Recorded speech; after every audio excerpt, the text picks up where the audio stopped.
There we go. Game 1, Arabia of the Collection Cup Grand Final. It's a best of 7. Lyra against Hera. And as you can see, Hera did go for Ethiopians. He had a lot of options on what to pick for his first map. But he goes for Ethiopians here. So we can try and figure out where he's going to use the rest of his civs after. But yeah, we have... I think that's the one we want to... No, which one do we want to see? That's the one we want to see, right? Yeah. So Hera in the blue color, spawning in as the Ethiopians. On the first game, which is Arabia, it's the best of 7. I should update the settings here. Final. Best of 7. Return to map. No pause. Fast forward. Catch up. And please change the rider. Let's make Larry red. And keep that consistent throughout. So, Hera and Ethiopians, Lyra playing as Chinese. Chinese, widely considered the best civilization in the game. Possibly the very best civilization on Arabia as well. It seems like he has a bit of a slow start here. Idle teach time 22 seconds. I guess it's normal. No, 22 seconds seems like a lot, considering you're doing Loom as well. I think he has had a bit of a slow start. But yeah, Lyra playing in the red color as Chinese. Update your civ predictions. Let's watch the game first. Why is Chinese considered to be the best? So, Chinese start with they start with 6 villagers in total. A normal civilization starts with 3 villagers. And with that, you start with 0 food in your bank because of that. So there is some compensation. But with a good solid start, Chinese can usually pull roughly 2.5 villagers ahead just from being Chinese. And that is a massive advantage. And on top of that, you also have very flexible tech tree. You can go any direction. You can go cavalry, you can go archers, you can go cav archers, you can go crossbows, you can go skirms. You can even go infantry if your heart desires that. And in the castle age, you have access to pretty much every unit except the Eagle Warrior. So it is an extremely flexible civilization. Combine that with your farms having 45 extra food. Something like that. 45, I knew that. Yeah, 45 extra food. That means that your economy just generally the wood lasts longer. You have a longer stable food income. Combine that with every technology in the game having a 15% discount. That 10% discount. 10? 15? What's the discount? Guys, help me out here. Alright, yeah, so it's 10% discount in the feudal age, 15% in the castle age, and 20% discount in the Imperial age. Every technology except advancing to the next age has the discount. Combine all these things, and suddenly the civilization just becomes extremely good in every aspect. Economy, military, everything is just really, really good for Chinese, and that's why they're generally viewed as the best civilization on, I would say, typical, standard, normal land maps in Age of Empires 2.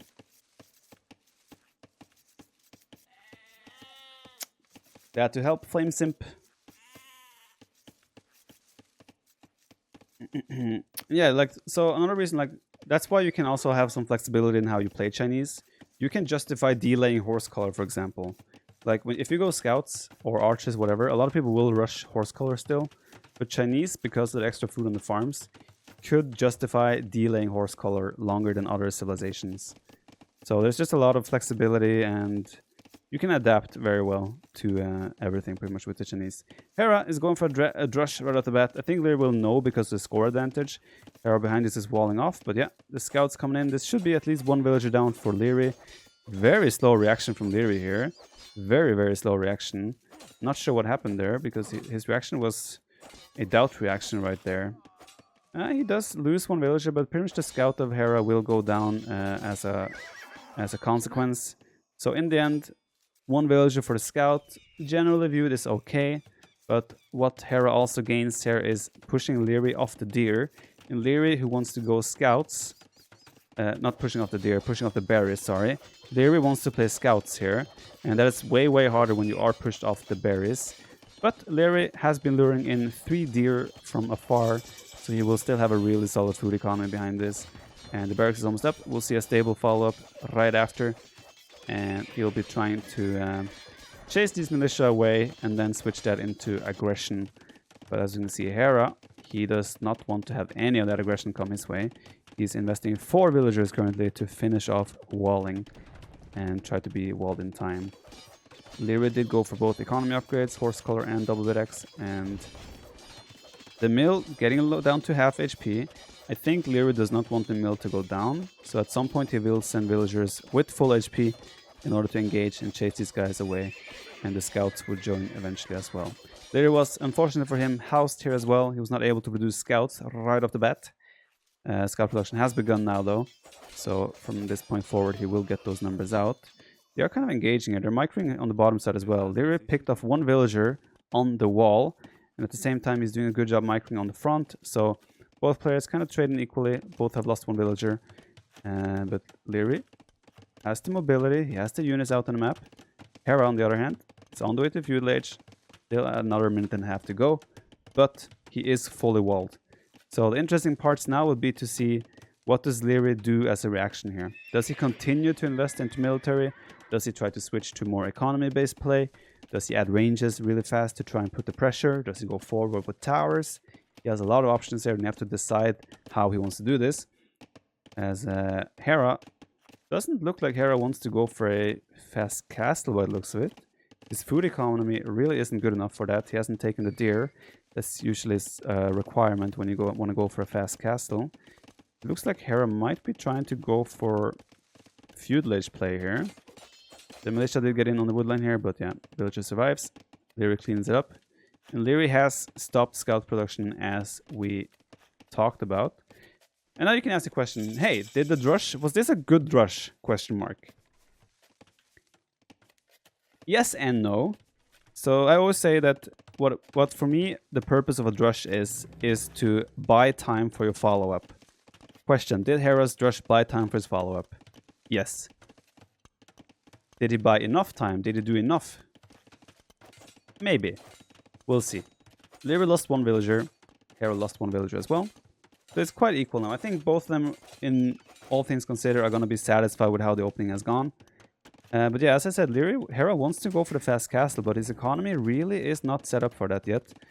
Obviously the food is getting close, but he will have to queue up another villager or 2 in order to be able to click up, because he did not take those 4 deer as I pointed out earlier. Leary could be cheeky here and chop the tree, but Hera does wall behind. Hera will probably, this is the point where he probably idle, or he's missing 50 food now. He will idle and then click to the castle age. Leary, 450 food in the bank.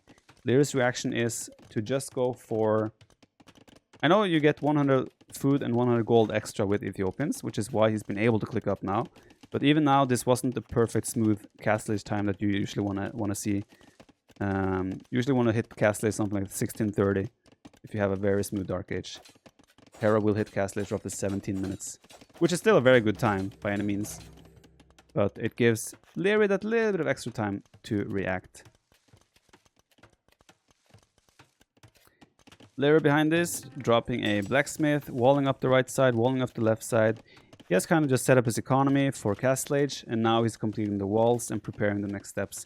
There will be a time window where Hera might have potential to do something with the crossbows, but the numbers will be quite low. On the other hand, Leary hasn't started producing a single unit yet. This to me tells me that he wants to go skirmishers, because if you wanted to go crossbows, you already have started archer production. So he's going to be up a minute and a half later than Hera, and skirmisher production has begun. So Leary going for the defensive approach. He knows he will have a better economy. He knows he's ahead in that aspect, so he just needs to not take damage from Hera's early castle age. And it's going to be 6 crossbows, maybe 7, 8 moving across the map soon. And Leary will have to make sure he doesn't take any damage from those until he is in castle age himself. and has the skirmisher upgrades that he needs to defend. Now skirmishers, there won't be many numbers from Leary. So Leary's gonna have what, 5-6 skirmishers by the time Hera is over there. And then he will do elite skirmisher. Leary will need +2 armor as well to be able to defend and attack effectively. So you can see here that Hera has a massive amount of respect, I think, for Leary. He does not open the walls until he has the castle edge upgrades, because he knows that if Leary was around here with like skirmishers, he could have been easily caught off guard. So that is really good for for Leary. Leary now has way more time to react. Usually you want to walk across the map on the way to the castle edge, so that when you are there with your army, that is when fletching Bodkin arrow kicks in. That is when the crossbow upgrade and Bodkin arrow kicks in. So Leary did a good job here buying time and keeping the scouting information he needed. He's going to hit castle edge before Hera is not over the map. He's going to have 7 skirms, then he's going to do elite skirmisher, Bodkin arrow. And interesting parts now is to see when does he do +2 armor. What does he prioritize? Does he do second TC? Does he do ballistics? Does he do +2 armor? These are all the things he has to make a decision on. I think personally the best choice right now is just to go straight for +2 armor and be safe that way, and not bother with ballistics. Just go town center, +2 armor, and that will be your way to defend this. And he's doing exactly that, so I think Leary's decision making at the moment is spot on. As Hera, he knows what's going on, right? He knows there's going to be elite skirmishers. He knows he cannot really do too much. So he's just trying to go for a big circle to maybe make Hera think that... Hera wants Leary to think that Hera left. And then if Leary started poking on the front, then Hera would be moving in again, potentially. Yeah, Hera is just trying to hide for the time being. And Leary stopped searching, so maybe this is working for Hera. But yeah, Leary, very clever, using a scout. He's gonna locate the army. He'll now know where it is and immediately start chasing with the skirmishers. Let's see if Leary goes this way or if he goes around. He goes around, so that is a clever move. If Hera would go 5D chess now, he would turn back and go back to where he came from. Behind this, there's a stable as well for Hera. So Hera's going to mix in a few knights and still continue the heavy 1TC army play. Leary, on the other hand, going for the seed workshop behind this. Now he sees the knight now, so he knows there's a knight on the map as well. So Leary will have to add in a secondary unit. Skirmishes alone will not be good as long as once there's like 3-4 knights out on the field. So Leary will definitely have to make a reaction there. So far, no reaction at all. His reaction is a monastery. Monastery is a fragile option to deal with knights when there are so many crossbows around. I think... Yeah, it's like... There's a mangonel here, by the way, so this could be a very tense moment for both players. Once they're because there are so many crossbows on the map, so if you use a monk to try and convert the knight, you might just get sniped by crossbows. And even though Leary has +2 armor here, Hera's getting a great trade. He's picked off not only 1 villager, but he's cleaning up most of the skirmishers, and military numbers are suddenly double for Leary. And Leary wanted to go for the siege pressure. Suddenly Leary is left without any mobile units such as skirmishers or crossbows, and he's stuck with 2 mangonels and 6 skirmishers when Hera has knights on the map as well. There's 1 monk out though, so this conversion here has to happen fast. Leary knows though, Hera knows though, so Hera will just go and try to snipe immediately, and he does so. So still a very close game. Leary has an economic advantage, Hera has a military advantage for the time being. And Leary just simply has to find a way to deal with the knights of Hera, and that he does not have an answer to that right now. Still, a very close game at the moment. No player has kind of an advantage in any way, I would say. Leary has an economic advantage, Hera has the military advantage, so that's kind of balancing each other out. But yeah, I still struggle to see what kind of reaction Leary is doing towards the knights. Still seems to be content just relying on the monks. As the crossbows are coming in here, but Leary reacts immediately. He will be fine. Neither player doing ballistics so far. As Hera comes in again, let's see if Leary reacts in time this time. So far, no reaction from Leary. We'll lose 1 villager, possibly 2 villagers here. Okay, 1 villager down. Still 9 villagers ahead though is Leary. He has 3 TCs while Hera is just on 2. 2 mangonels might just be left to dry out here. There's gonna be 2 monks, no 3 monks, 9 skirmishers, and I think this is the time where Leary will decide to engage. The crossbows are out of position, so the knights cannot jump on the skirmishers either. This means that he can also bring those mangonels out and be safe. So the monks are fine for now, as long as there's no ballistics and Hera's army is a little bit out of position. Leary is completely fine here, and yeah, I think Leary feels super comfortable. 3 TCs going. He has a solid defensive setup. But at the same time, Hera probably feels like he's also doing completely fine, right? No pressure on his base. And he has the better composition at the moment, I would say. This could easily be all down to who gets, like... First of all, it could be down to RNGesus. aka how many conversions do Leary successfully get and how quick do they come in. So far, 2 conversions. Oh, that is a massive victory for Leary. And those types of conversions is pretty much what's going to change the game in favor of Leary. And now, Hera doesn't have the knight numbers anymore to pretty much engage this. So he has to go all the way back. If I was Leary here, I think I would have dropped 1 or 2 more ranges.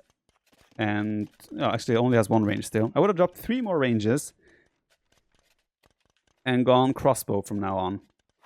Because Leary is the one with the mangonels, so if he gets crossbow numbers in there as well, get ballistics, suddenly there is nothing Hera can do to counteract this, because Leary would have crossbows, he would have skirmishers, and he would have mangonels to apply the pressure. So I think that would be a real good play. But yeah, Leary is looking towards Imperial Age, which is also obviously a completely fine option. Chinese, again, potentially the best civilization in post-Imperial Age as well for 1-1, because you just have so many options available to you. 10 village advantage for Leary. He's getting closer to Imperial Age. Hera has dropped his 3rd town center, but his economy is looking still quite a bit away from Imperial Age. So the timing here for the early Imperial Age for Leary, very likely to be potentially game deciding here, how this continues. Leary almost on 1,000 food. He just needs a little bit of extra gold. Doing the market now in order to buy that. And then he will be able to click to the Imperial Age, and Hera will be the one who has to make something happen.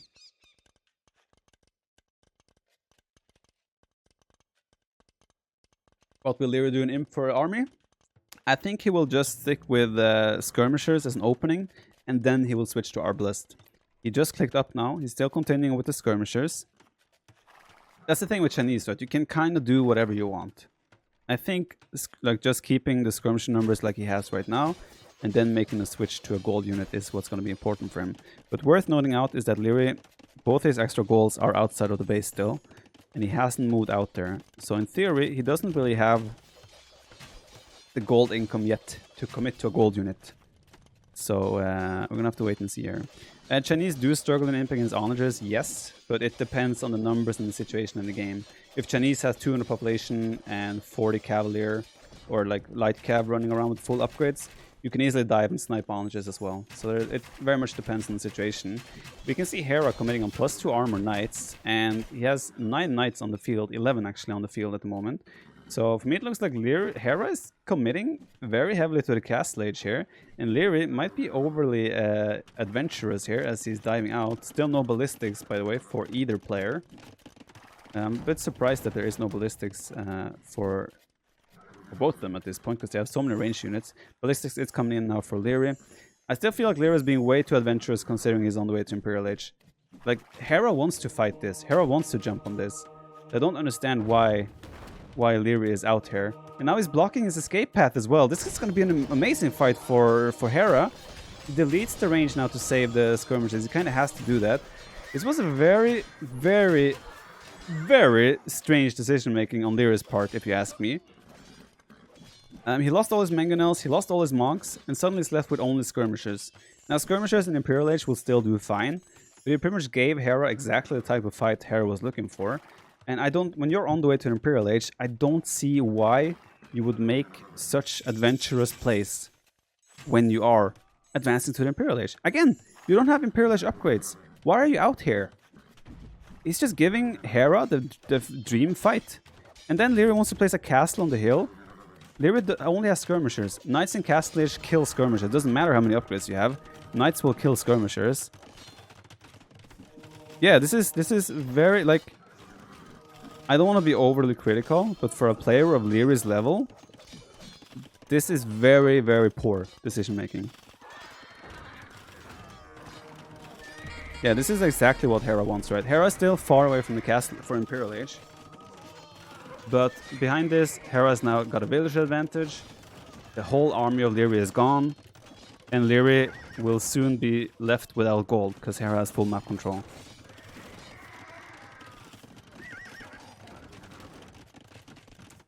Yeah, very, very, very like the early game and the mid game and Castle Age play was very solid. But then as he clicked Imperial Age, suddenly his decision making became very, very odd. Now Hera might be diving too deep here. There are two TCs here where Hera might be have his army caught in between. And I'm not sure if he can even get out of there. So this could potentially be all the crossbows wasted for Hera. Hera doing a castle of his own on the front, controlling one of the golds, and with the free way to the next gold. And now Leary is trying to switch to crossbows. He has 10 archers in the queue and doing the crossbow upgrade. But yeah, he's only got 2 archery ranges working right now. The third one is about to go down. And the right side is completely open. There's about to be 20 villagers idle here. Now these skirmishers will clean up the crossbows here very nicely because they are Imperial skirmishers. So that's going to be a great trade for Leary. But still, the way he just gave up his whole army on the way to the Imperial Age, still super odd. Now, since Hera is still a little bit away from the Imperial Age, I think Leary still has a chance to come back in this game. It's just a real uphill battle for him now because of the map control Hera has. Hera's doing the counter units now, he's doing skirms. I think Hera is doing the right play as well. Just commit on units. Yeah? He just queued up skirms and then cancel it again. Like elite skirmisher. I think Hera should just commit on skirmisher, even spend a little bit extra time in Castle Age, which he has done, and then transition to the Imperial Age with the map control that he has right now. But yeah, he's just idling now, going up to the Imperial Age anytime. And Lear is still on 5 military units. So Lear is going to take a long time to get into a situation where he can even start to compete with even Castle Age units. And Hera has now queued up Imperial Age. He is on the way up, doing armor finally. And he has scouted the 21 villagers of Leary that are on the right side. And there's no reaction so far from Leary. Says could easily just send over a couple of shuttles or something of that kind. Yeah, 2 knights going over there immediately. Hera has noticed. And this could be a lot of dead villagers for Leary here. Leary doing +2 armor as well. He has a couple of armlets now out on the map, so right now, Leary has the army to take back map control. This is where the castle from Hera comes into play, and that's gonna force Leary to have to always circumvent and find a way to take down the castle before he goes out and takes more map control. Leary is rushing up a TC in response to this. He has lost 5 villagers so far. Might lose 1 more. No, 5 villagers down. Not the end of the world. Doing a castle on the left hill as well. Issue for him is that there is another hill further to the side, so if Hera attacks from here, Hera will always have the advantage there. Even after this disaster of an early Imperial Age for Leary, this is still a close game. I would say Hera has the advantage because he hits Imperial Age with a more stable economy, and he will have bombard cannons, which will be crucial in this point. Leary does not have bombard cannon. I think Hera is in a very good spot. Again, Hera as well. I think they both have made some mistakes in terms of production facilities. Like at this point, I think Hera should have 7-8 ranges in this area here, right? It should be 7-8 ranges. You should be spamming skirmishers. And Hera now realizes that he's lacking the ranges and he's dropping them. Of course, it's a very intense situation. Both players are fighting and microing and macroing a lot. But yeah, Leary getting himself back a little bit of a foothold in the game. Trapping down the castle of Hera, and Hera is not showing any intention of repairing that. So that will very likely go down. But Hera does have nice castles spread around in his base, so I don't think there's too much room for Leary to make something happen. He walks straight into the castle and will lose a few units. There's also a castle on the top side, so there's no raiding potential there either. Both players, 160 population, very likely that we'll see this be a prolonged Imperial Age fight.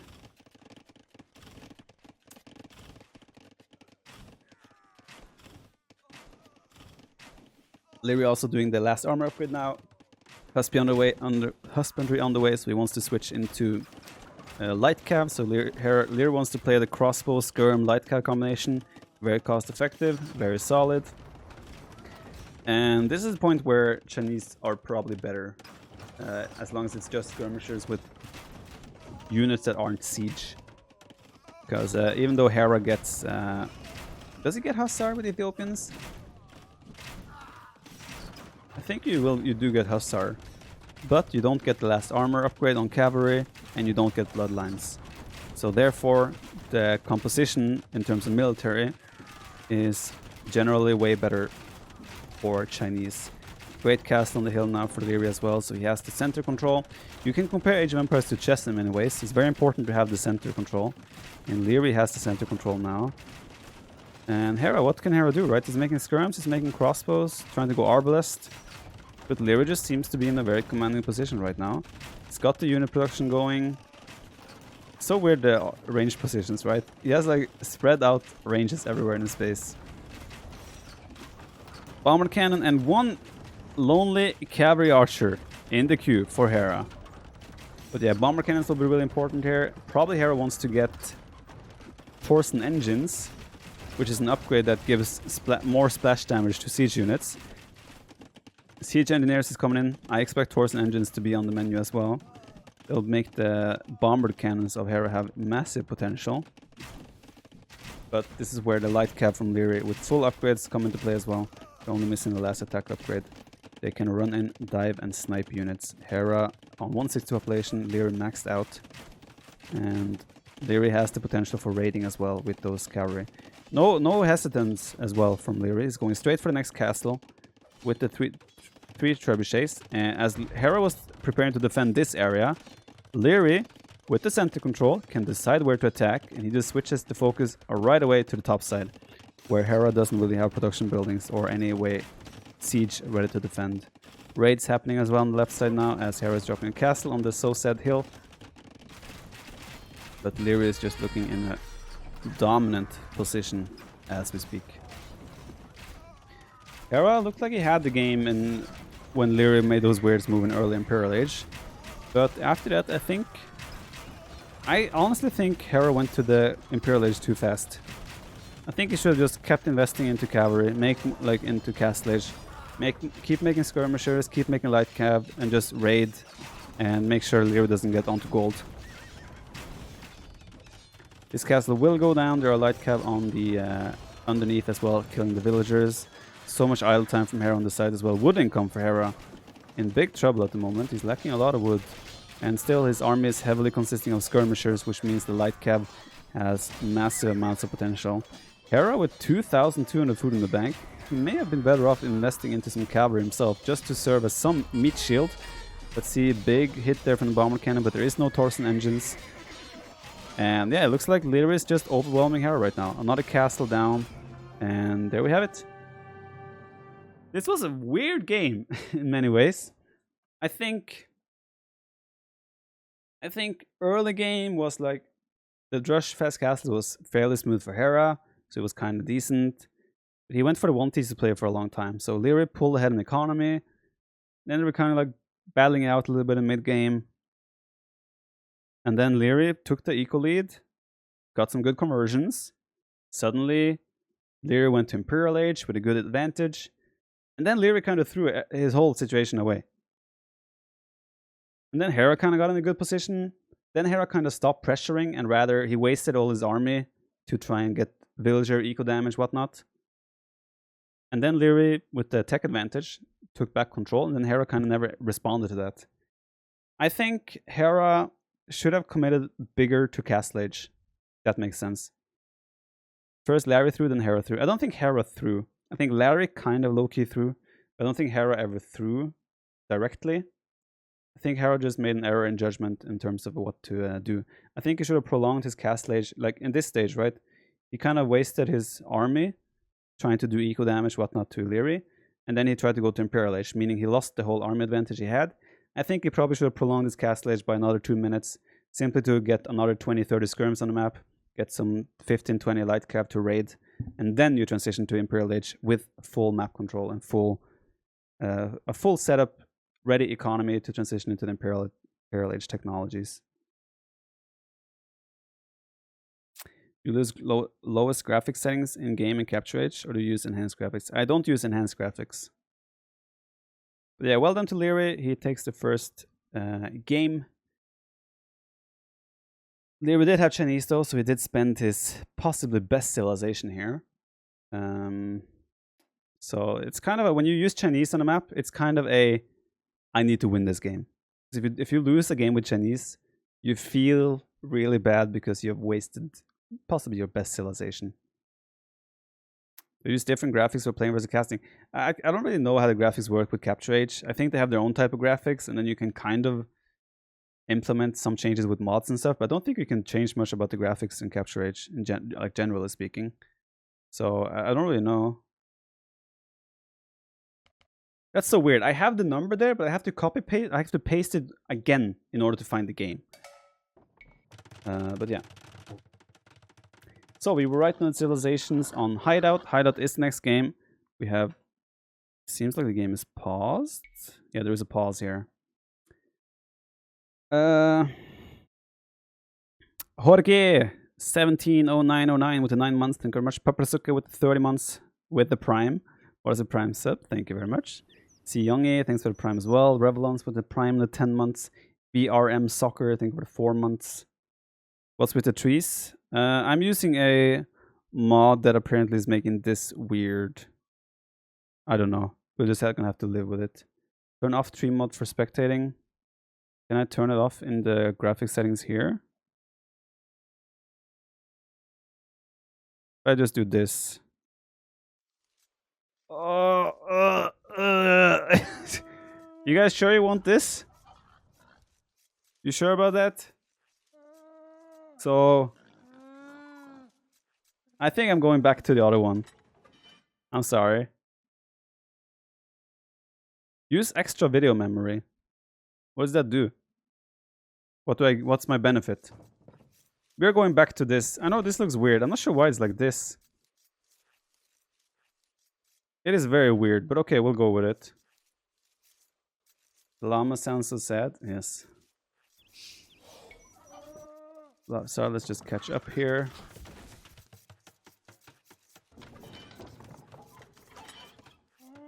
Just uses more. Yeah, but what benefit do I have from using more of my graphics card's VRAM?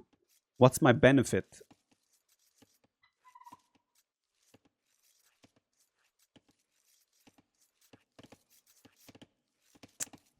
Yeah, you could have placed a lumber camp in there. But probably only like 2 villages can work at the same time though, so yeah. Either way, we have Teutons here. Actually, I said we predicted it correctly. We did not. I expected Celts from... No, I expected Malay from Leary here. Leary went for Celts, meaning he's likely going to use Malay on Golden Swamp, which is not a bad option either. But yeah, Celts... Could we see some Huang Rush maybe here? Smoother frame rate. More. Let's add it then. I mean, if you guys want to have that, sure, why not? Don't think anything will change on our end, but okay. Oh yeah, look. Oh, it's so much smoother now. Oh, such a big difference. Yeah, very wow. Thank you for the content. When you have a moment, can you explain why you think the tempo guys are doing so well recently? What do they do differently? I don't think it's like a suddenly tempo guys are doing so well recently. Like the tempo guys is Leary and Hera. Leary and Hera obviously been some of the most talented players we've had the last 2-3. For Hera, probably the last 2-3 years, he has really stood up. Leary has been a top player now for 5 years. So stop making fun of your stupid viewers. That's a good comment. Leary has been like on the top 2, top 3 the last 5 years. So it's not like they're suddenly recently doing better. No, they get older, they get more experience in the high level tournaments, pressure situation, more knowledge about the game, and they obviously have top tier macro micro. So I don't think there's anything special that has changed all of a sudden. I think it's experience. Maybe they're investing more time into preparing for the big tournaments, things like that. Yeah, just general improvement, I would say. Thank you very much for the 5, Duke Canada, though. Appreciate that. Hopefully you're satisfied with the answer. It probably wasn't any mind-blowing stuff that you might have expected, but yeah. With that logic, that should be the best player in the world by far. Now, I think it's different, though, right? If you're 16, 17, 18, and 19 years, you still can learn a lot and improve your game. No, who am I kidding? Doubt should still be the best, and Doubt is the best.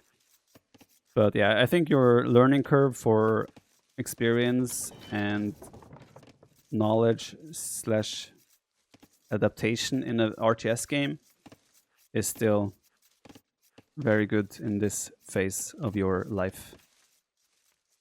The Lear just deleted his wall to push the deer in. Hera kept the gate open with a sheep or a turkey or a goat or a llama, whatever you prefer, to push the deer in. The Hera is now done. Lear still has 2 more to go. So yeah, we talked about the civs earlier. Teutons is a really solid civ because you have the monk resistant conversion, you have cheaper farms, all of that stuff. And that comes in very, very handy. That's a weird house. Comes in very handy on maps like this where often you want to play like arena style where you like drop a barracks, drop a stable, fight for the relics at the same time as booming. And in that regard, Teutons are very, very solid. And then you also have the fact that they have monk conversion resistance. So if the opponent would go for some sort of monk rush, you are way better off. And also in the monk skirmishes, where it's like knights, scouts, and monks, Teutons are very good on that. And on top of that, Teutons also have a really good monastery themselves. So if they get like siege pushed or anything, you can just make a monastery, do conversions, and yeah, you're very solid. And on top of that, they have a really good late game. You have bomber cannons, you have halberdiers with +2 extra armor. Or what's the armor? Yeah, +2 extra melee armor in Imperial Age. Your knights have +2 extra melee armor by itself. So there's a lot of good things going for the civilization. You can get extra armor on your onagers and siege units. So like the ultimate, I would say Teutons hard counter any civilization that does not have bomber cannons on maps like this. That's why we have started to see Teutons like as a counter to like a Khmer, which has been a generally really good pick on this map. Suddenly Teutons is like a hard counter to that because you just go full halberdier, full siege onager, and you kind of, as long as there are no bomber cannons, there is really no danger for your onagers to die. And yeah, this is a super good civilization. Now, Celts, great siege themselves. So we'll see how this plays out. Lyric going for a barracks. So you want to add a stable then? Hera going for the barracks as well. Looks like they both are playing very arena style right now, which is the barrack stable. Make some scouts, fight for relics, and just bring it into a late game. That's what it looks like right now. Looks like both players wants to go for a macro game. And we'll see if that's gonna be what happens.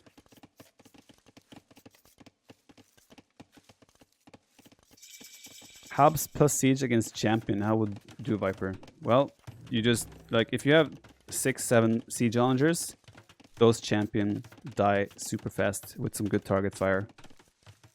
Champions don't move fast, and siege onagers can target fire with massive damage output.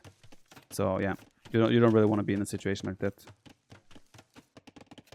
And on top of that, Teutons can just go champions themselves with full upgrades. Whoa, thunder. Teutons can just go champions themselves with full upgrades and 2 extra melee armor. So it's like, Teutons are really, really good against everything that is not bomber cannon. I think Teutons should be better than Celts though. But yeah, like World Raiders should have potential. Mobility, some mobility with World Raiders. But yeah, I would definitely prefer to be Teutons here. But yeah, Leary actually going for a range. They're going for the stable. Leary going for a range. He's doing fletching. For some reason, Leary did loom, I guess. Yeah, Leary did loom. That's why he's 30 seconds later to the castle age. But So archers, you're gonna invest into archers. They require more upgrades than doing a stable. So you need upgrades for crossbow, you need fletching, you need Balkan arrow for them to actually be threatening. And for them to do a threat, you need to have 4, 5, 6 of them at least. So Leary wants to go aggressive actually. But yeah, and by the time you get across the map, Hera's likely gonna have 2 knights out, maybe a monastery, maybe a monk. And suddenly this army isn't that scary anymore. So we're gonna have to wait and see here. Hera goes for no knights as of yet. Okay, this is starting to look good for Leary. Hera is going for the greed. He's going for 2 TCs, bowsaw, and heavy plow. Not a single knight in production yet. And Leary so far has managed to avoid any scouting information for Hera here. Still not, like Hera even made a second scout and he still didn't find anything. So Leary is gonna go undetected. Wait, did he not see this still? Did he see this? I'm not sure if he saw that even with the scout. But either way, there's a siege workshop coming up. Okay, he saw it. So Leary is doing siege workshop forward now. He has some crossbows, spearmen. Siege defense from Hera so far. Now this is the thing, right? Hera's gonna have 3 TCs. Farming is easy with Teutons. Oh yeah, he canceled heavy plow. Good catch. So he's investing now into his own siege defense. He's probably going to make potentially a few knights as the game goes on. But he could easily go for a siege monk defense here, which is not something I would be surprised to see. And Teuton's probably the best save to do that. He also has safe gold towards the back. Stone is safe in the back as well. So I would say Hera's map is looking fantastic to deal with this. Behind this, Leary is playing 1 town center at the moment. So Leary is kind of depending on doing damage here. And that's always a very difficult situation to be in when you have to do damage to your opponent. But that's what Leary is going for. And Hera usually very good at defending things like this. We'll see how he deals with this this time around. Would you ever cancel a TC because you see a push coming? Yes, but not in a map like this. In a different map, I can see myself doing that, yeah. So there's a mangonel out for Hera. He has a second one in production as well. Kelt mangoners do fire faster. So in theory, Leary has more potential in terms of micro. That is worth pointing out. He's trying to go for a dive here. Oh, Leary. 1 for 0 so far. Advantage Hera. That's the thing as well, because Leary was... Ooh, Leary was committing on shooting on the siege workshop, meaning that Hera has that. There's a reload time right between every shot.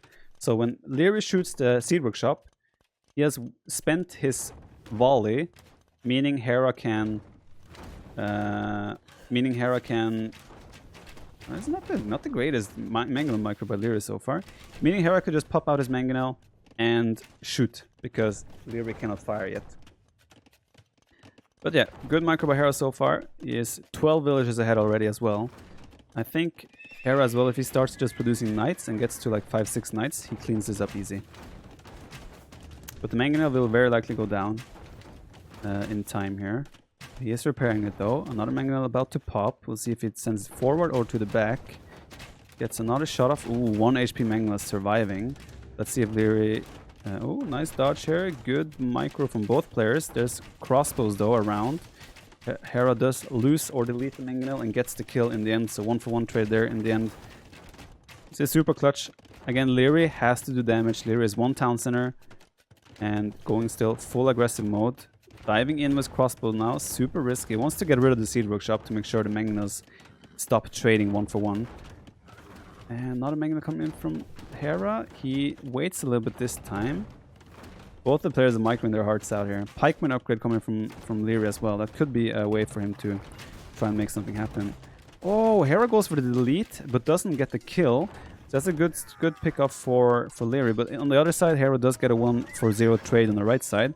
And again, massive advantage for Hera so far. Picking off the spearmen before they become pikemen. So Leary just researched pikemen. He has 0 spears on the map. So Hera should be finding himself in a very comfortable position at the moment. Doing 2 stables in the back here as well now. So he's going for the... building up some knight numbers to the point where he can just snowball and clean this up right off the bat. And so far that is working out for him. He's 18 villages ahead. Nice target fire there as well. Another Mangonel down for Leary. Hera definitely showing superior Mangonel micro as we are speaking right now. Let's see. And that's okay. Nice pick up by Leary finally. This is also with Leary having Mangonels that fire faster. Did Viper eliminated? I had to forfeit because of my wrist, so I didn't get to play. I didn't play the tournament pretty much. How do you push past the Siege Workshop like this? Seems like Defender has huge advantage. That's the thing. Defender has huge advantage. Usually the way to make this easier would be that you have your own knights or monks. Something to like support your own mangonels and to make sure the other guy cannot just pop out mangonels and do like mangonel trade, right? So if you have your own knights or something, you can force pickups on the enemy mangonels if they try to be active on the front. But the way it was now, it was just range units against range units, right? So Hera could just always play mangonel, and that was enough to defend. Nice 1-for-1 trade, 1-for-0 trade there. And yeah, Hera definitely getting the favorable trade so far. No question about it. Oh, nice target fire, but the mangonels do survive. Again, Lear is still in a position where he has to do damage. He has to win the game with this push. And it's looking harder and harder every second. 69 villagers now for Hera. He has 8 knights. Hera has enough to just run in and clean everything up now. Forging on the way. He's doing forging over armor. Which kind of makes sense considering there's not too many range units. But yeah, looks like Hera has decided to go for the kill now. Another Mangonel pops. Deletes the Mangonel. Does not get the kill. Sorry, there's just massive thunder right outside here. Holy shit, that's so loud. Nice Mangonel fire here by Leary. But it's too little too late. Hera cleans up the forward with a massive eco lead behind, and Leary will have to throw in the towel. He went for the super aggressive play, tried to win the game with a cast-edge push. Probably he realizes his civ is way worse off as the game goes on. So he went for the cast-edge pressure to try and win the game. The issue with the way he did it was that he had no military buildings forward to support the Mangonel, right? His support units came from this barracks and this archery range. They have to walk all the way from up here, all the way along the side to here to support the push. If that was a barracks, archery range, siege workshop here, suddenly the push is way more scary.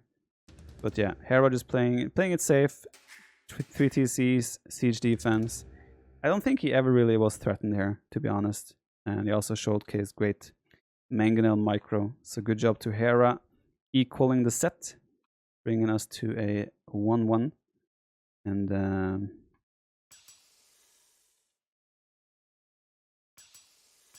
I never remember how to bring up statistics. There we go. Yeah, the crossbows were... They didn't really contribute much, right? So that was a questionable decision in the end. Yeah, that was a huge thunder just now. Not sure if you guys could hear it through the microphone, but yeah. You take collagen, could help a bit with the wrist. What is it? What is collagen? I'm confused about the Justus Pact for Bavaria. Does he not walk? He does walk, but he's old. And after walking for probably like 2 hours, the backpack is pretty much when Justus gets too tired. So we can help him out a little bit, right? He's an old dog. He needs some support. It's not like he's going to be carried the whole time. Oh, 4 or 5 hours is too much. Yeah, indeed. Yeah, it's not really too much to say here. Just to equally defended well. And Lear wasn't able to push. Wow, it's so loud. Holy shit. Did you guys hear that?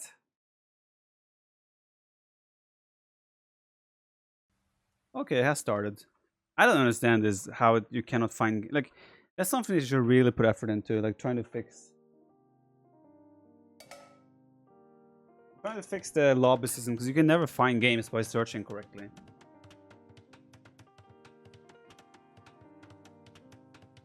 I just heard another one.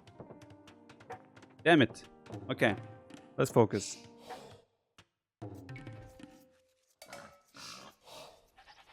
Not raining inside for me. You cannot rain inside like this. No, it's not. Yeah, but that's not inside.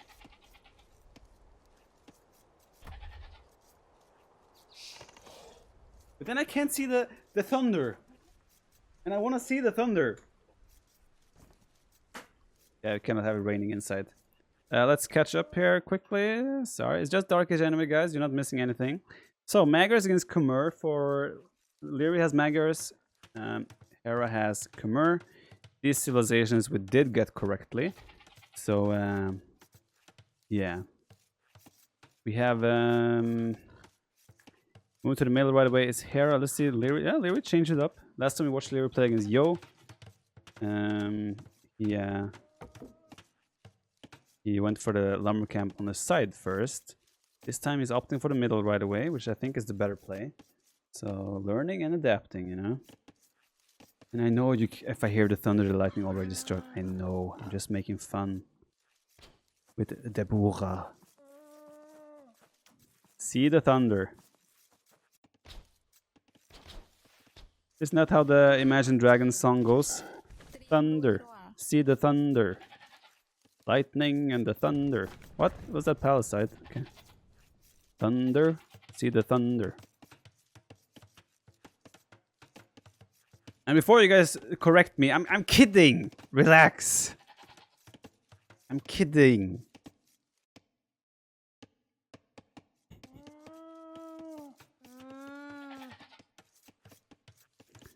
Okay, another Dark Age.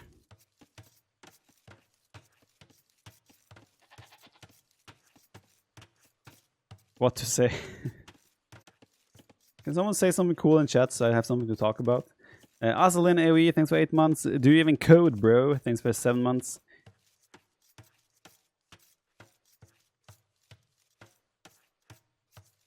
Messi, I said say something cool. What's the best civ here? They both have different advantages. Magars get the +1 attack right from the start. So Magars, for those who know, the reason they are a really good civ on this map is because of the map is very vulnerable. Like you see, the woodlines on the sides are very scarce. Actually, on the right side there is nothing.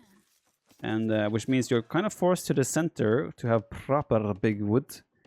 And Magars have the civ bonus of getting forging or attack upgrades in a blacksmith for free. Meaning as soon as you hit fuel age, you will get +1 attack on your scout cavalry. Actually +3 if you count the extra 2 attack you get from advancing to the fuel age. And on top of that, your scouts also have a 10% discount. So you can get 70 food scouts with +1 attack pretty much right off the start. And then if you put some spearmen into that as well, you will have spearmen with +1 attack as well. And that gives you a lot of room and potential for aggression and damage. That's why Magars are really good. Khmer, on the other hand, Khmer can hide in houses. So each house has a population cap of 5. You can put... That's 15% discount? Okay, whatever. Each scout can hide... Each scout can hide. Scouts cannot hide. Each villager... Each house... You can jump into a house with 5 villagers and be safe. So that's one of the advantages of Khmer. Khmer as well. Your farms don't need a drop-off point. So you can farm anywhere on the map and it will be 100% effective and efficient no matter where the farm is.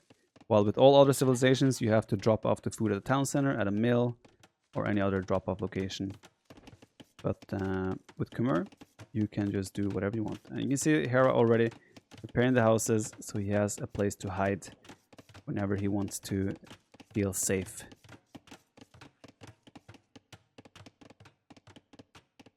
Each farm can drop a scout in 5 houses. Got it. Exactly, that's it. So a few days for Leary, slightly faster than Hera, stable going up immediately. Leary is still super exposed. I think I prefer Hera's position here. What? That's a bit out by Hera. I prefer Hera's position here, considering how he has like secured his base. The woodlands are safe. They're safely walled. He can easily jump into this house with those villagers if there's any threat. But yeah, he's just plugging the gaps because why not? Doubt would have kept that open because it's Doubt. But yeah, Leary just wants to be active on the map. He's putting a spearman as well, getting some scouts out on the map, and he wants to just, you know, pile on the pressure, force Hera to stay at his base, and things like that. But Hera has taken big precautions, and he is not vulnerable to scouts or melee units anywhere at the moment. The berries are walled. The berries are actually walled too much because this villager has been idle for a long, long time. She apparently doesn't fit in between there to drop off the resource. So probably want to make a palisade here and here instead to give her that surface area. But yeah, that's quite a bit of food wasted simply by a woman being not able to pass there. So he should probably fix that villager ASAP.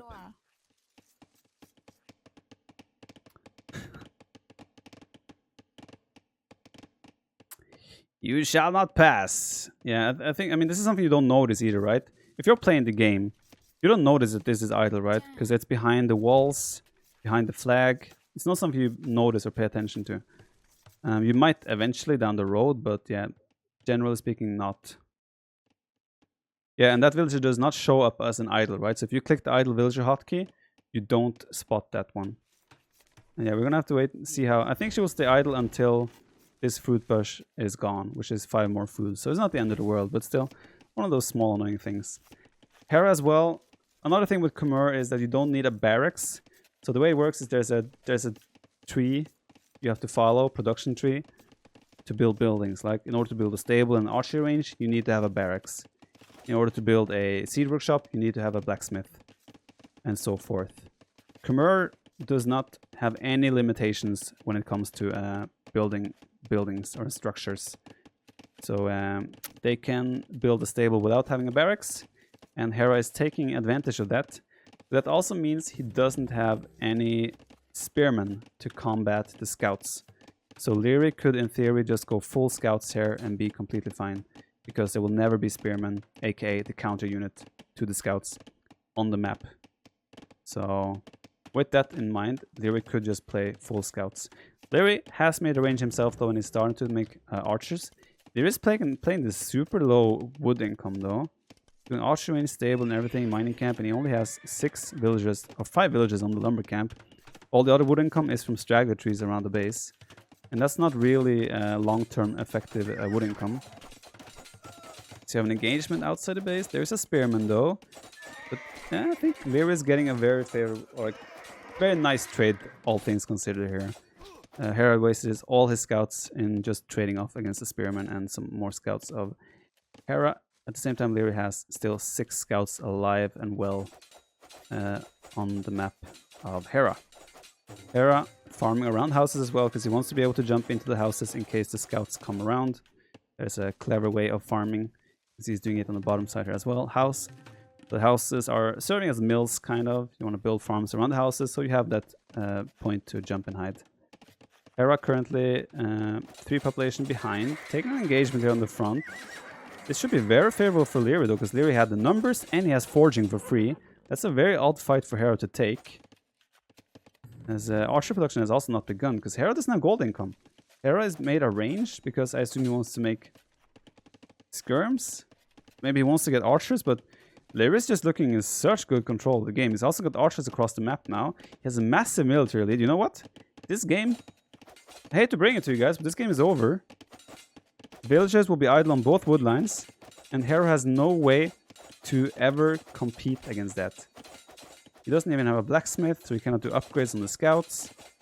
The villagers will be idle, and yeah, I mean, even though Hera has all the food income in the world, he cannot spend that food well enough to take advantage of it, right? Suddenly, Hera is trapped in a house with 4 villagers that can never do anything else except sit inside the house. Lyric could even just go for the house, and the house will go down eventually. Bloodlines is about... Hera's taking the fight, but Bloodlines is 1 second away, and suddenly those scouts have Bloodlines and +1 attack, which makes them just so strong. But Hera, fortunately, does have the numbers here to take a somewhat decent trade. Even after that, Lyric is still getting a very good trade. The Spearman is coming in as well, the Archer is coming in. And if Lyric keeps producing scouts here, which he is, it's still going to be a really, really uphill battle for Hera. Hera doing a blacksmith himself now, still producing scouts, which he has to. I think Hera could probably have benefited from making a second stable with the amount of food income he has. Probably needs to take 50 gold for Bloodlines as well. And these archers are just going to be such a big problem for him. Armor coming in from Hera though, it's going to be a very nice upgrade for him. There is still hope here for Hera. I called the game a little bit early. Lyric is definitely in a favorable position though. But, oh, nice. He blocked the trap with his own villager. So Hera was trying to trap those archers in, but I don't see what that would have given him though. It would have looked pretty, but I don't think it would have done anything because Leary could have just broken the house with the scouts. But yeah, considering that Leary also has spearmen in the mix and he has archers. Archers don't have fletching though yet, so it's still not that scary of an army. But yeah, Hera will have to go full scouts here and skirmishers. And there's a chance that he can still take a good fight soon. But Leary just has way better tech, all things considered. And Leary is also constantly forcing the idle time on the villagers. If you look at the idle worker efficiency last minute, Hera is down to almost 50%. So the wood income of Hera is really, really suffering right now. I think Lear in this case should even drop a second stable, maybe a second range, and just go full ham on the scouts production. No bloodlines for Hera as well, as long as he doesn't have gold, it's going to be a big problem. And Hera did fletching for his skirmishers, so he's still missing 100 gold to be able to do bloodlines.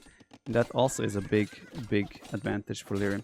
Leary has kind of halted scouts production. I'm not sure why he has done that. I feel like that gives Hera a chance to come back in the game. Also Hera pulling out villagers to help fight. Didn't lose a single village yet. The archers don't have fetching, right? So the archers aren't that scary to villagers. Nice move by Hera here. Hera taking a very good trade. So behind all this, I feel like there is no way Leary should have ever taken a bad fight at any point here. But somehow Hera made it happen. Whether this is a bit of a misplay from Leary's end or if Hera, great play by Hera. Probably maybe a bit of both. It looks like Leary is actually thinking about Castle Age, which I find really, really surprising considering how good the situation was, right? There's the blacksmith finally. Suddenly Leary is the one who's going to be defending. And then suddenly has to start scouts production again, spearmen's production. This is very strange how this kind of played out. Again, Leary could have just played full scouts behind this, right? He could have made like 3-4 archers and just played full scouts because Hera doesn't have a single barracks to make spearmen. Leary has 800 gold in the bank. Finally doing a market, doing a second mining camp. And now Hera has moved to gold as well, meaning he will be able to click to the Castle Age and do bloodlines and these things as well very shortly. Leary using the market to click up while taking a...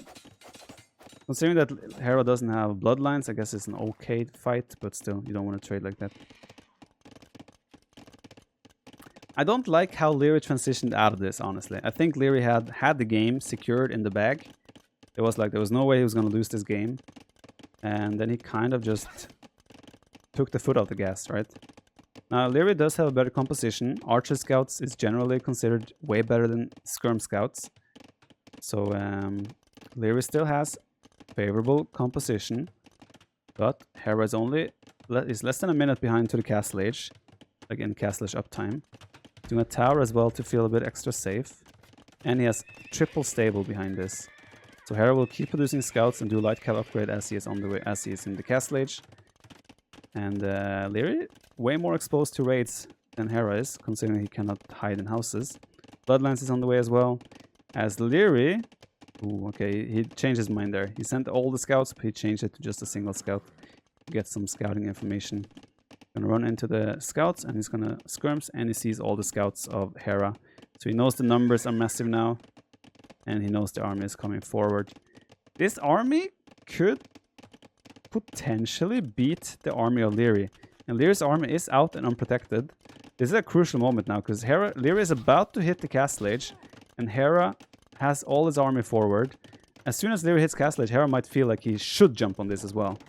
Now there are spearmen and archers, so this is still a better composition, all things considered, for Leary. And knights might pop as they're fighting. So that could also be really good for for Leary. There is armor on these skirms as well, so the skirms gets a no, there's no armor. The skirms get a really good trade here against the archers, as good as they could have hoped for. And the scouts are gone for Leary, but the knights come out just in time. Good thing for Hera is, though, Leary only has 4 crossbows left. And the first upgrades Leary did was crossbow and bodkin arrow. So Leary will not see anything to that crossbow snowball he was potentially hoping for here. And suddenly we have knights Single stable, single crossbow production versus triple stable production for Hera. Hera, oh, there was a hole on the wood line as well, so Hera got in and is gonna get 2, maybe 3 villager kills. And suddenly, Hera is starting to look in a way more favorable position. Also taking the fight with the light cav, this might be a little bit questionable. He might just snipe the villager and then get out of there. As he does, suddenly Hera with a 3 villager advantage. Khmer economy behind this. Now, there won't be any town centers for Hera yet, because Hera did invest into the tower himself, so he doesn't have the stone for extra town centers. But I think Hera just wants to play this full 1 TC, use the mobility, use the massive amounts of army he will get on the field, and try to win the game from there. While Leary is playing suddenly the defensive army composition, crossbows, making a few knights in defense. Hera just has to feel so comfortable right now. And I said that this game was over 15 minutes ago. How wrong was I? But I also didn't predict that Leary would just take the foot off the gas, right? I think that's where it all kind of went wrong for Leary. He just took the foot off the gas, and Hera Hera did the right things he had to do. Ooh, nice quick walls here by Leary to make sure Hera doesn't get in. Hera did the things he had to do to survive, and Leary took the foot off the gas, and I think that was where the issue lay. Another villager sniper for Hera. Hera's just using the mobility of his units, running around, sniping villagers where he can, forcing idle time. This is just such an uncomfortable spot to be in as a as the Magyar player in this shoes. Hera is in complete control now. Hera has more military and he has a better or more higher value, higher quality military as well. Another villager down for Leary. Gonna make that 2 villagers down. Monastery forced up now. Hera in complete control. The tower was more of a like rather safe than sorry kind of thing that the tower Hera did. Yeah, this went from looking like, to me this game looked like it was over, and it went from that into Hera just being in complete control. That's how fast a game of Age of Empires can turn. And also just with some tiny decision making, like a difference in decision making, this game would have been nothing like this. Now, Leary has Bodkin arrows. That's going to be nice for him when the knights dive into raid, because he will do extra damage onto those units. But still, Hera doesn't care. Hera knows he's in such a good spot. He just dives in, takes trades wherever he can, dwindle down the knight numbers, and nice micro by Hera as well. Hera pulling the knights to the side to make sure the arrows of Leary are missing in the town center. And suddenly, Leary left with 1 knight and just a measly 11 crossbows. That is not a scary army, and that army has 0 mobility. Hera diving in on the woodline again with those. Hera can also do the dive in, run back and heal type of approach. He's healing up all the low HP units now. And yeah, you can look at the score difference. It is speaking for how this game is playing out right now. Look at Hera's base. It was a walled in knight here by Hera. That, not sure when that happened. We can check that moment if you want. There was some raids trying to be done by Leary here, but it didn't really do much for him in the end. So let's see here. The knight is now attacking the house. Hera's gonna style on this knight, jumping out and wall it in. See when he does it. Should be any second now. There we go. Okay, the knight was on just stuck attacking the house. Okay. Then it wasn't as impressive as it may have seemed. But still obviously nice. Yeah, I don't know. I feel like the fact that Leary just took his foot off the gas threw the game for him. He was in such a good spot in this game. And then just kind of stopped the scouts production, right? When you have the wood of your opponent idled, you don't have to go to the castle age. There is no way your opponent can go to the castle age. He doesn't have wood income. He needs to invest everything he can to take back wood income. And when you already have the military advantage, you can just push that even further by just producing more units. So, yeah, of course, it's always easier to make the decisions and talk about it as we have bird perspective and we see everything. But it's still, that logic still applies. There's no, both lumber camps of Hera were idled, and Leary just stopped and wanted to go to the castle age. That was greedy, and he got punished for it. And of course, Hera did still an exceptional defense and did everything right. But I feel like this was a little bit of a throw by Leary. 1 TC is a big mistake. 1 TC doesn't have to be a mistake now.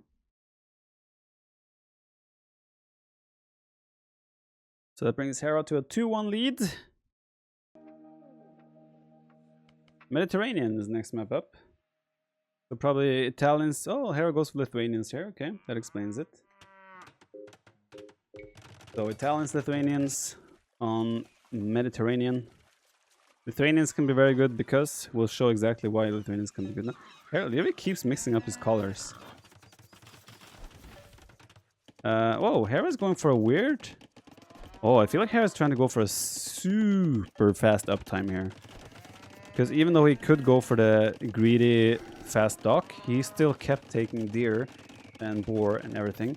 So Hera's going for the... He's going for the... How fast is this even? We're catching up here. He's going for the super fast uptime. AK under... This is going to be an 8-minute feudalage time.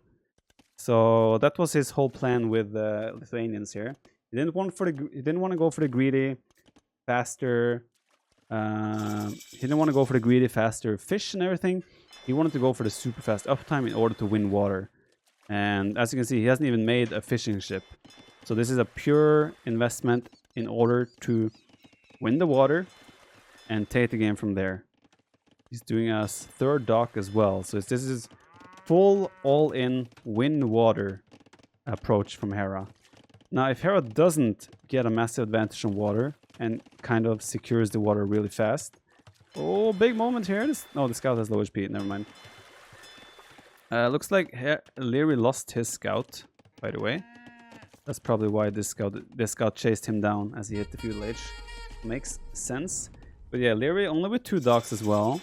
So Hera, like, Leary just hit feudal age, and there's already going to be 2 fire ships on Leary's face. This could be turning into a massive water advantage for Hera, but at the same time, it has to work. If this doesn't work now for Hera, then... Oh, nice move by Hera there. He was trying to use the fire gala to help take out the villager, but the villager survives. So good job by Leary. He doesn't get a massive advantage here, simply from winning the fish. He's gonna be miles behind in economy. Then again, he's Lithuanians, so Lithuanians get off to a good start with the economy. So third dock from Leary as well now. Leary is not going to actually scout with his fishing ship. If he pays attention, which he probably won't be doing. Yeah, Hera kind of overwhelming him right now. 5 fire galleys to 2. So Leary might have to invest into some demo ships to try and get some efficient trades here. For the time being, it's still full fire galley from Leary. Villager count 23 to 23, so Hera is keeping his economy running steadily even without the fishing ships. Oh, this fishing ship even survived on 4 HP. That's pretty sick. Hera just going full all out to win the water here. Is this a good strategy? I'm not too sure. But considering that he's playing against the Italians, it may be the only way to make sure you have a chance of winning water. Would Japanese be the better choice? Japanese is also a very good choice. Would it be a better choice? Who knows? I'm not sure. Is there a gap between the dock here? Yeah, there should be. But economy of Leary should be more stable. Hera is also only 1 lumber camp.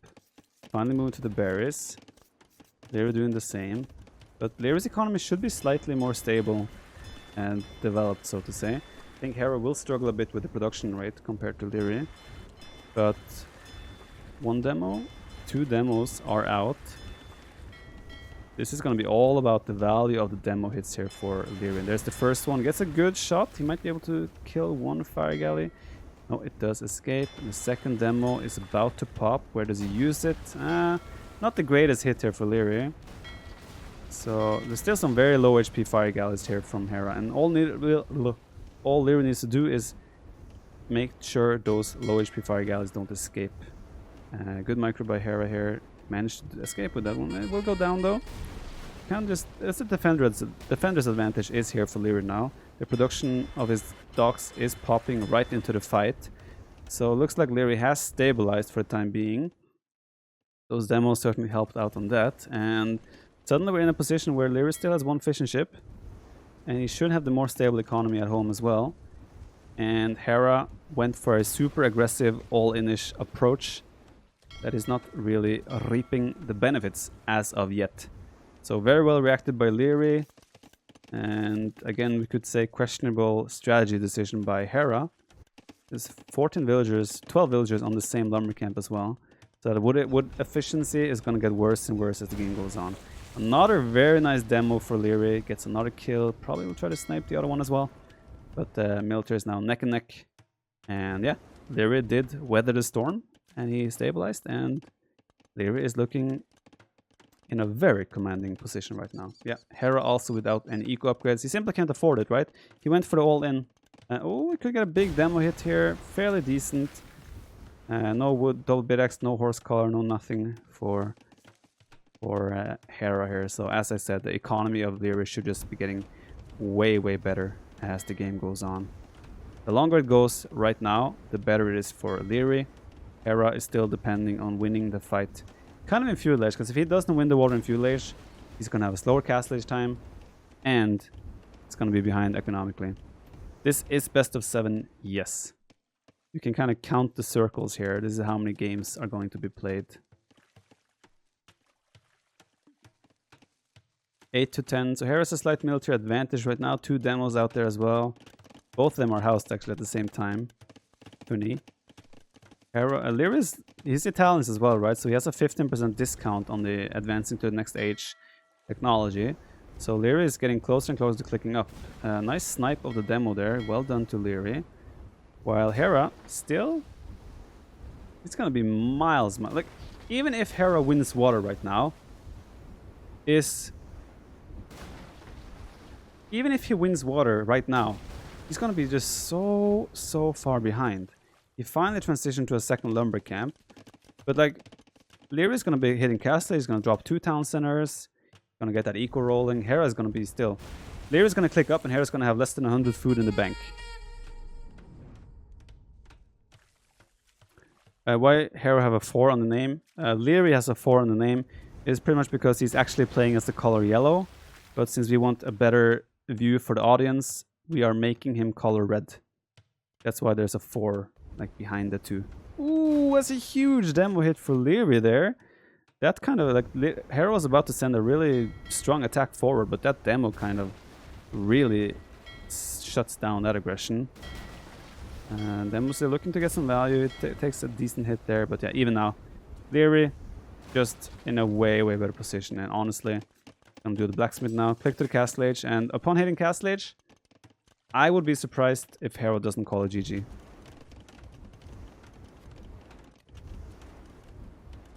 I think as late game approaches as well, I think Italians will have a better late game, especially considering you have water control. You have Genoese crossbowmen against cavalry. You have bomber cannons. You can do combat the arrow. I feel like... But yeah. Hera, like, Lyra is going to hit castle age and Hera hasn't clicked up yet. It's just going to be such a big difference here that Lyra should even be able to win water back if he loses water again. Caster curse again, true. I did say the game was over last time as well. I was wrong. Hera made the comeback happen then. But I feel like this is a different type of game. And this is a different... It's going to be way harder to make a comeback happen in this. Like, Lyra could even stop making water from this point forward. Just boom it out. And he's going to have a huge advantage.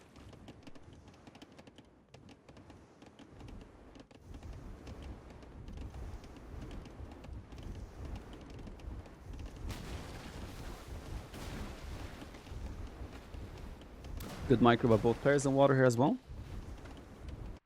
Even a 4th dock coming up for Lyra here. Lyra knows what Hera is doing, right? He knows Hera went all in the water. He knows he just needs to survive.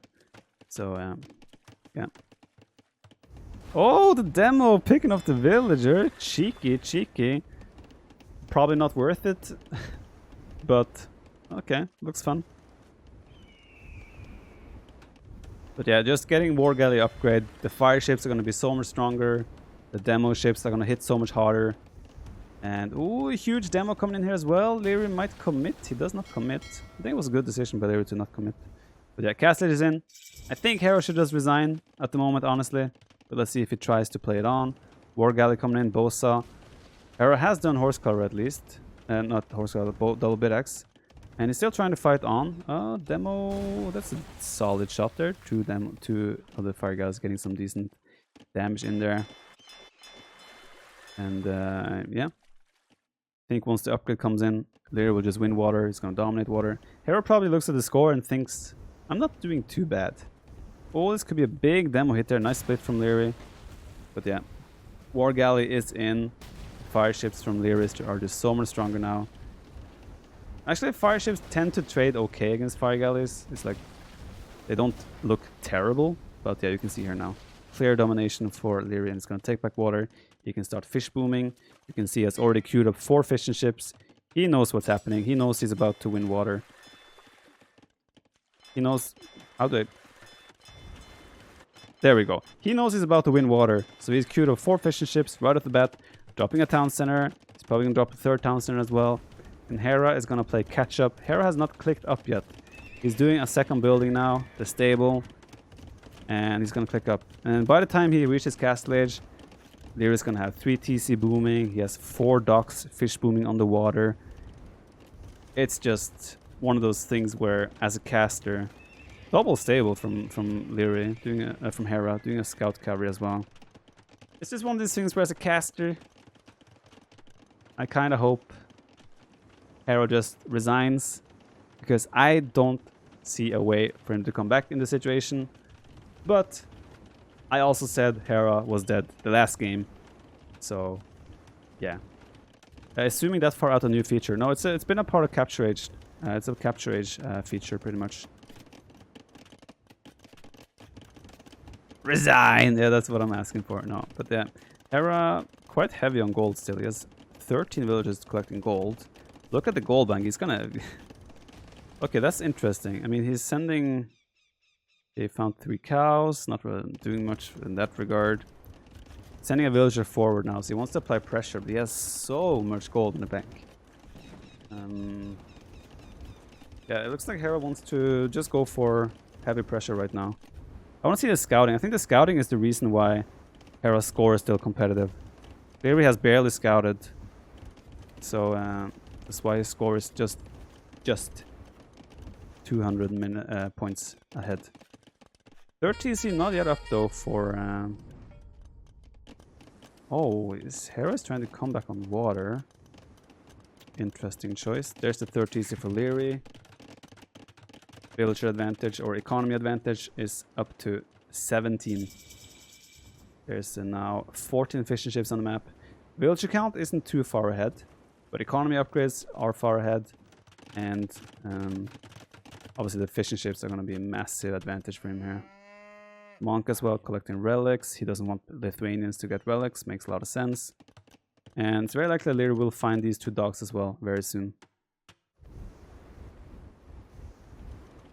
So Hera is making 2 dogs, but he hasn't invested into any upgrades for them yet, or production. Doing a... Wait, Hera did have a TC queued up. We cancelled it. Doing a seed workshop towards the front now. So Hera might have just realized that he should play 1 TC here and just go all out. Look at the resource though, 1,000 gold in the bank. Really good resources, but he doesn't really... I guess he canceled the TC because he wants to compete on the water. He's making War Galley, doing the Fire Galleys. Same time, Knights and Siege coming in from the side. Leary responding with a range, barracks, and a stable. 1 of each build. He already has 3 monks on the map, 4 monks soon on the map as well. So Leary is already set up perfectly to defend this. And with the massive eco advantage he already has, it's going to be a real uphill. In this case it's going to be downhill, but it's still a real uphill battle for Hera to have any chance in this game. The combination though of sniping the fish potentially and making a push happen here could cause problems for Leary. Cannot pretend that there isn't anything Hera can do here. He certainly can make things happen still. But, ooh, could be a massive angle shot. Ooh, one monk down. Another one low HP here. It might get some damage. Okay. Leary does have a gold down here, so even if he loses control of his main gold and the secondary gold, he still has an okay spot going on here. Redemption coming in from Leary. Taking no risk. He wants those monks to be able to convert siege. So after this upgrade is in, he can convert the mangonels of Hera. Score is still super close, and this honestly, this damage here, Leary's about to lose all his fishing ships, and that's gonna hurt his economy quite a lot. Hera, he is roughly 20 villagers behind as well soon, so he's doing what he can to give himself a fighting chance. Still gonna be really tough, but at least soon he will be able to look at the score and think that it is closer than it really is. Should he go pikeman as Leary? It's definitely an option, but Leary, I think Leary is more of the, he wants to have range units and monks and that type of army. He doesn't necessarily want pikemen. He's sending the monks in now. He's going to switch the conversion to the mangonels now. You can see now there's one conversion to the mangonel. He's splitting the rest of his archers. One down. He converts one mangonel. Second mangonel is not converted, but still does the trick. Sacrifices 2 monks. Oh, he didn't even get the third mangonel. But yeah, suddenly all the fishing ships of Leary are gone. He only has one left. And Hera, suddenly with a 200 score lead. Crazy how fast things can change, right? Bottleneck coming in, +2 armor coming in. And Hera's just trying to make the damage happen now. He's suddenly 300 score ahead. Which makes no sense considering how far behind in reality is. And yeah, I think Hera needed to wait until he had +2 armor. Because now he's diving under the TC and he's taking a little bit too much damage from these town centers. Town centers have Bodkin arrow now as well, so the knights are dying quite fast when they're under the TC fire without the +2. Leary just needs to find a way to stabilize here, and as soon as he has stabilized, he should still be in a very good spot. But Hera, 20 villagers behind, it's definitely making some stuff. No offense, but saying player X should just surrender is bad casting. I can see that. I can definitely see that. But I'm not really a caster, right? I'm a player. And sometimes I'm not too overexcited about how a game is playing out. But I definitely see what you're saying. 29-0 equal KD. That's also the thing. Leary won the water, but Hera never had fish. So there was no fish for Leary to kill after he won the water. Hera also made a mangonel and pushing siege on the right side. So the knight did clean up the mangonel. And Hera now with the monks, with the crossbows, still should be in a really good position to defend this. They do a target fire there on the mangonel on the monk after converting the mangonel. Oh, Leary might be diving too deep here. He wants to kill the monk, but yeah, it took to take a big mangonel hit there. Leary's economy definitely a little bit in shambles, but yeah, castle coming up, that will be the first step to full safety. As Hera is still playing 1 TC, but yeah, he's doing a lot of damage. Leary will have to react on the right side as well. He's being pushed on both sides here. Losing villagers left and right. Suddenly only 83 to 69 villagers. Hera? Looks like Hera is making things happen. Leary with 800 food in the bank. You could make an argument that Leary has definitely underproduced army. He's still producing farms. This should have been probably 2 or 3 barracks. Maybe another range, anything to just get numbers on the field. Because he has the resource, he has the bank to do so. Let's see the target fire here. Mangonel, the villagers are diving for the mangonel. Ambitious stuff. Also no ballistics for Leary yet. Is potentially a big problem. But yeah, villagers going down suddenly. Hera? Man, it's the caster curse. Hera is making the comeback happen. Conversion doesn't come in, loses another mangonel there. And Leary is suddenly trying his best to get the castle up, sacrificing villagers in the process. Nice quick walls there, didn't lose the village as well. Light cat coming in to potentially snipe the mangonel. Castle should go up, the game should stabilize. But I think Hera realizes that he's doing enough damage to the point where he can start thinking about his own economy, as he is dropping a second TC. But the castle is finally up, so the pressure on the right side is currently stopped. And finally Leary can just worry about the left side. The nasty hill here though. has definitely been a problem for him. But we feel like we're getting closer and closer to Leary stabilizing, and Leary on the way to the Imperial Age as well. Used a little bit of the market, and that Imperial Age is gonna hit with likely enough crossbows or arbalest to do damage. But still, Leary might be struggling because he doesn't have any gold income at the moment. Conversion, he gets the conversion. He might try to snipe the... There's no units here, right? So this mangonel could snipe the mangonel of Hera. Does so, they trade 1-for-1. But again, just another step closer to stabilizing for Leary. But Hera's still doing a really good job. Keep putting pressure on the side where there's the gold. This is the only gold income Leary has. So as long as this is idle, it's never good news for Leary. Leary's still missing ballistics. That would have been a massive upgrade for him, considering how much Hera has been diving in with military and knights. The town centers will do so much better. Castle will be more efficient. The crossbow will be more efficient. So missing that ballistics, finally university coming in, has definitely been a big misplay on Leary's end. As he does a castle, if this castle goes up, he has officially 100% stabilized, and he will be able to take gold back. But Hera, look at Hera's resources. He's looking ready to click to the castle age. Mangonel sniped, getting some house walls down as well. Oh, Leary! Leary! Ah!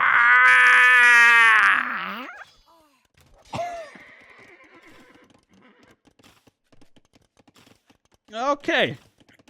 Well, I know I said that Leary's hitting Imperial Age with like 15 Arbalest.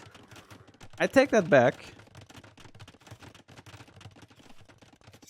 Leary's gonna hit Imperial Age with nothing. He still has 14 military units, so he still has some crossbows alive, but that could have been the shot that gives Hera a fighting chance still.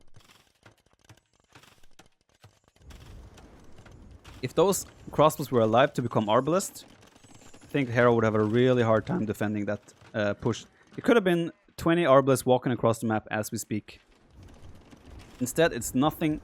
Leary looks like he wants to focus on taking back the water, which makes a lot of sense. Once he does, he gets fast fire galley immediately, or fast fire ships. If he does chemistry, he will also have access to cannon galleons. And yeah. So Leary, again, just switching focus, wants to go for the water. Hera, he has a little bit of a base setup on both sides, but still hasn't shown exactly what he wants to commit on. The economy of Hera is far from good, right? The food income looks impressive, but once he starts producing units, 27 farmers is not going to be that impressive. So Hera drops a castle in the center. He wants to go for the docks, and we might find ourselves in a situation where Lithuanians are trying to compete purely on water against Italians, and trust me, that is no pretty battle. Italians with 30% discount. Is it 33? 33% discount. Is it 30? 33? He has a discount on all university upgrades and dock upgrades. So, ooh, these 5 crossbows that are alive might still get some serious damage done. Bracer isn't in yet, but still he has a hill advantage. Still no ballistics though, so a lot of these villagers will escape. 33% discount, so he can get shipwright, galleon, fast fires, elite cannon galleon, all those things at a very low cost. Hera, on the other hand, going for cavalier, going for the last armor upgrade, at the same time going for fast fires.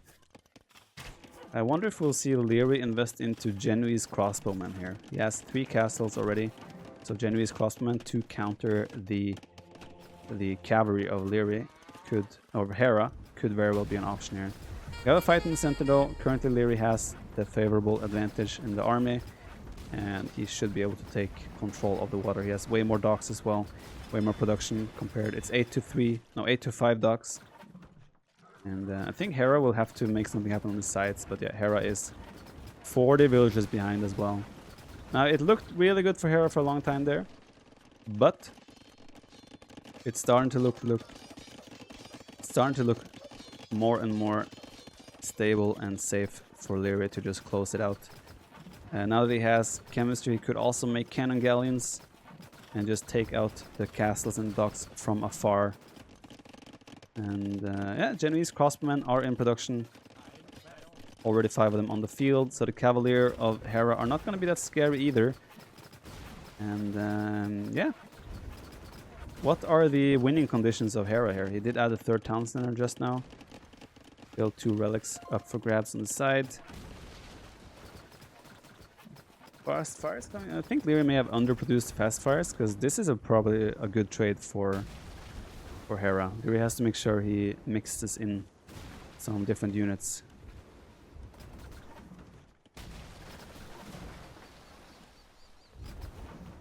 Yeah, with like a 10 fast fires as a buffer shield, those gallons will dominate. I mean, they still should. Still no ballistics, by the way, for Lyria. That's a bit of a misstep. That's an upgrade they should have had a long time ago. Shipwright on the way. Really good upgrade. Makes the wood cost of ships 50% less. No. 30%? 25%? What's the discount? 30%? Okay. Lyria calls the GG. Hera calls the GG. 35% cheaper. That is such an important tech on water maps. And yeah. Hera made a really impressive display in terms of trying to come back into the game. But Lyria in the end, even with that massive meteor strike on his archers, he was still able to win the game. So well done to Lyria. Interesting strategy from Hera though, right? He went for the super fast up fuel age time to try and win the water against Italians. Did okay on that, but fell way behind in the castle age time. But even after that, he was still able to make a game out of it. So kudos to both players here. It makes it 2-2, and which tends to be games between Hera and Lyria. Games tend to be very close. Usually one player doesn't swipe. Usually it's 2-3, 3-2, 4-3. These types of results between these two players. And it looks like we're heading that direction once again. Yeah, look, there's a 5-minute difference in the castle age time. That alone should be enough to like clearly say that one guy is winning. But Hera made a good play out of it. I am resting it. Give it some months? Dude, I cannot give it months. AV4 is coming out in October as well. And it's like, in some ways, this is like the worst time ever for me to get these issues. I mean, I've had these issues now for the last year and a half, last 2 years, right? I should have probably, if I was smart, I would have taken more care earlier and not played everything and said yes to every show match, said yes to every tournament, things like that. Game's on. Yeah. If I was smart, I would have been a little bit more careful. And yeah, like right now, AB2 is like peaking. It's like the best tournaments, the biggest tournaments, the most frequent tournaments. Age of Empires 4 is on the way. And of course now, my wrist decides to be like this. It sucks.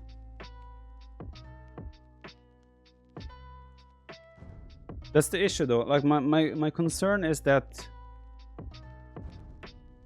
okay, so let's say I give it now rest for like 3 weeks. 3 weeks, a month of rest. Then I use it and it's fine for a week. And then it becomes bad again. And then it's like, okay, do I have to like play a day, rest a week, play a day, rest a week? Is that what's gonna be the case? That will suck. Oh yeah, we got this background.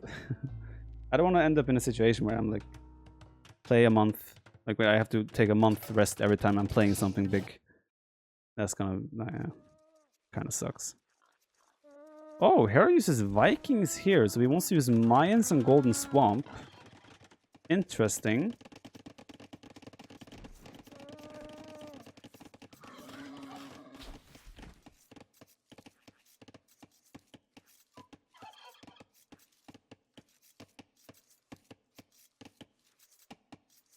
Yeah, let's focus here. So, Hera is playing as the Vikings, Lyria is playing as the Tatars.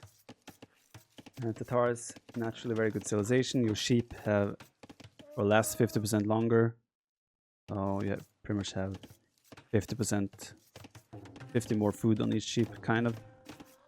Obviously, then you also have the advantage of getting Thumb Ring for free upon hitting Castle Age. You have a very flexible tech tree. Cav is usually very good. Looks like Leary is going for a pre-mill Drush. We might just see a straight Drush fast castle from Leary here as well. Wouldn't be surprised to see Hera doing the same. Hera going for very early walls here. Maybe he's expecting something like a pre-mill Drush from Leary. And he's kind of trying to avoid that right away. Is Leary going to run into TC here? Oh, he's in the town center, eating the town center. Took some volleys there, 15 HP down. Not great, obviously, but he'll survive, so that's good. Longbows in the middle. I don't think that's what Hera is planning here, right? I think it's just Vikings is a... Valley is a fairly straightforward map to play. It tends to be fairly easy to wall. Vikings is a straightforward civ to play. Looks like they kind of go hand in hand in some ways. So the barracks is out. There's one militia on the way. Leary, if he clicks Hera, he will check that there is 10 gold taken. So he will know that there's a Drush on the way. Barracks coming up now. Third militia to be queued any second now. Unless he stops on 2 militia. Okay, third militia is on the way now.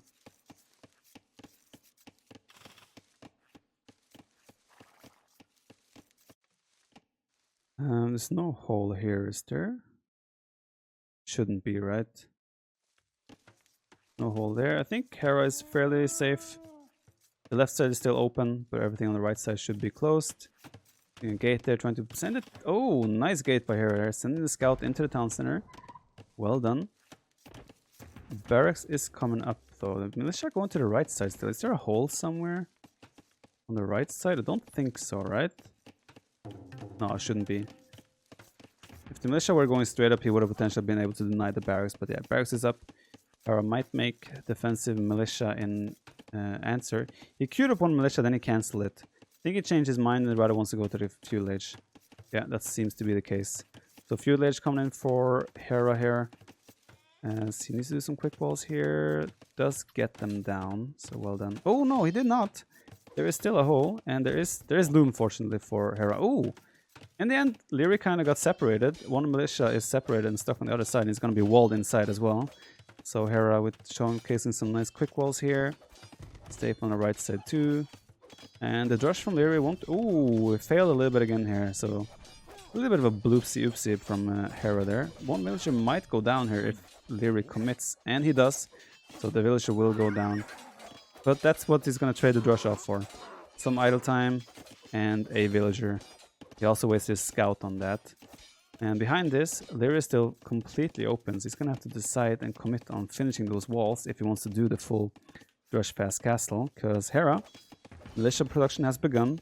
He will be sending men-at-arms across the map very soon. And it will be an archery ranged follow-up as well. Very quickly behind this. Leary now making the short walls. He's going to wall from the mill, either to that forest. Let's see what he sees here. He sees the forest down here, so I wonder if he will wall from there to this forest or from this forest and up. He also will have to wall the left side, but so far, 0 walls on the left side. This seems extremely greedy from Leary to delay the walls this long. So men-at-arms are coming across the map. The scout is as well, and the scout is fairly full HP.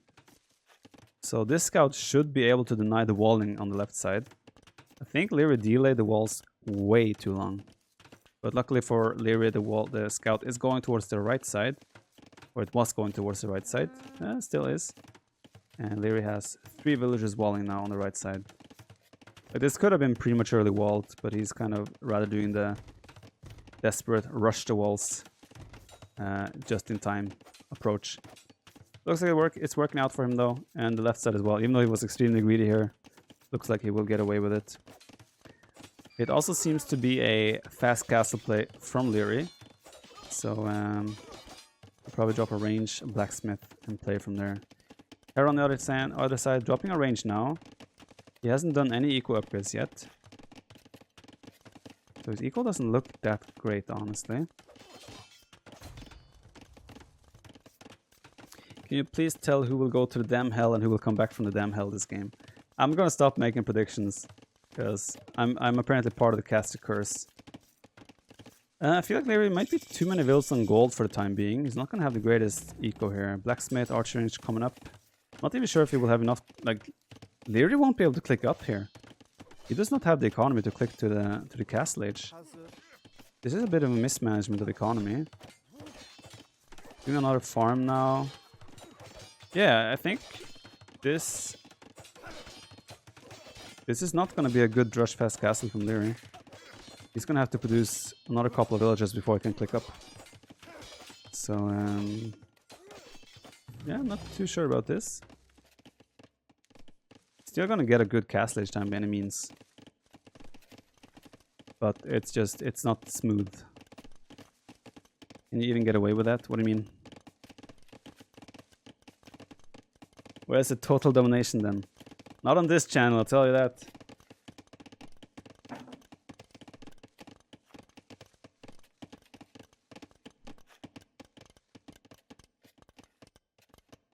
Yeah, there we got an archer out now, so he'll be able to chase those guys away, but the walls are still very weak. So he needs to repair behind here as well.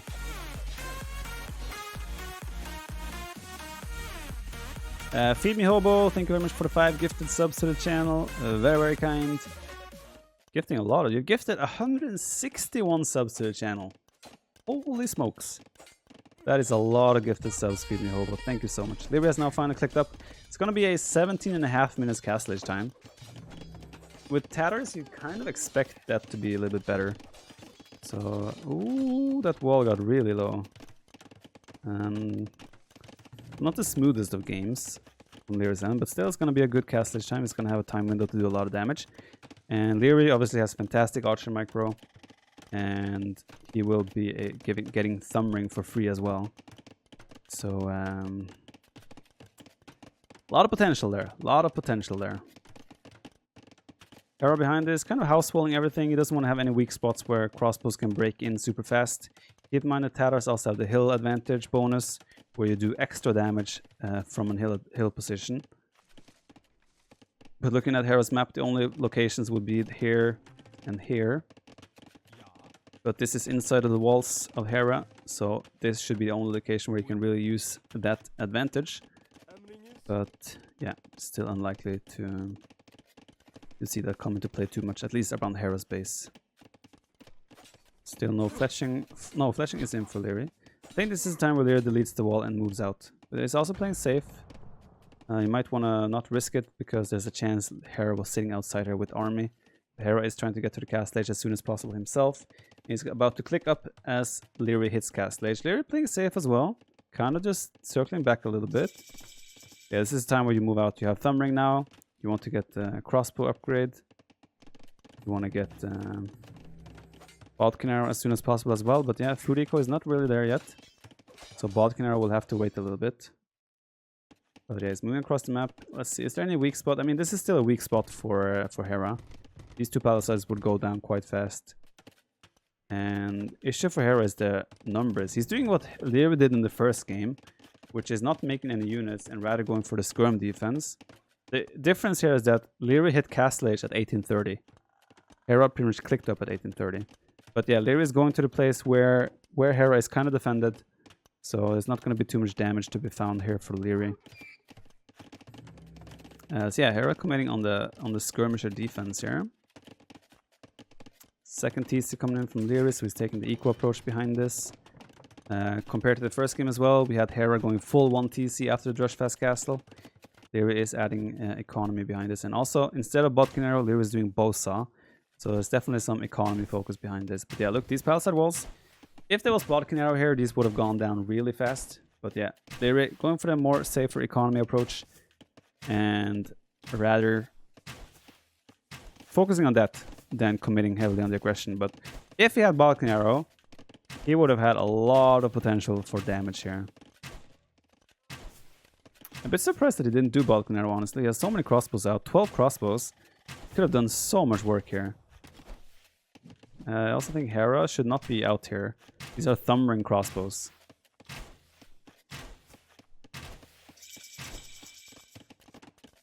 And now he's doing University. What? Okay, if he's doing that, he needs to idle TCs now to get Bodkin Arrow. But is he doing like ballistics without Balkan arrow? That's so strange. Now, Hera will be a while away from getting ballistics, right? So, as long as Hera doesn't have +2 armor, if Leary had Balkan arrow and ballistics, he could have probably taken really good trades still against the elite skirmishers. What would you ever do thumb ring before Balkan arrow? The reason he has thumb ring is because he is Tatars, and they get thumb ring for free. Seed workshop. Wait, what? Wait, I feel like Leary is doing a little bit too much of everything now. He's doing horse color, did a university, and now he's doing a seed workshop. Usually it's like either or. You don't go for both. So it feels like a bit of indecisiveness from Leary. He's ahead 5 villagers now. Of course, Hera though has handcart right off the bat. And Hera wants to go for the forward siege himself. Leary, you're gonna need Balkan arrow here. +2 armor coming in from Hera as well. See what they see though. They don't see each other, so the funny part here is that Leary might be here to deny and kill the villager. That's gonna be a really good pick off for Leary. Sees the seed workshop. Oh, he tries to kill the seed workshop instead. Mangonel on the way though, so there's still potential to deny the seed workshop here. And the +2 armor is not in yet, so even without Balkan arrow, these thumb ring crossbows still doing decent damage. Mangonel almost out though. Hera might be overly ambitious here. Jumping on the archers next to a seed workshop. That is extremely brave. And the Mangonel pops now. Ooh, pops kind of far though. But still. Hera is... I would say Leary got off with a really good trade there. In the end. Balkan arrow is now on the way for Leary as well. Mangonel... The seed workshop did go up though, so there's going to be Mangonels, crossbows. Crossbows do way more damage to Mangonels though. So if Leary doesn't... Ooh, nice target fire there. If Leary doesn't lose his Mangonel to the Mangonel of Hera, he can do a lot of damage to the Mangonels of Leary. Nice target fire there, cleaning up all the crossbows. Yeah, but there's 2 Mangonels out for Hera, for Leary, 1 Mangonel for Hera. And still, I'm still confused about the university, right? Because Leary didn't do ballistics or show any sign of doing it. 3rd TC coming up for Leary as well now. 2nd TC coming in for Hera. Still a very close game. Slight villager lead for Leary, but... Ooh, I like what Leary is doing here. So he's just... Okay, he's going to defend with Mangonels that he's producing, and he's going to send a crossbow army and the 2 Mangonels forward to attack. Okay, he keeps 1 Mangonel at home just to be safe. He's sending 1 Mangonel forward with his crossbow army to start applying pressure on Hera's base, rather. That's a little bit of a neat counterattack here, while trusting his Mangonel micro to defend at home.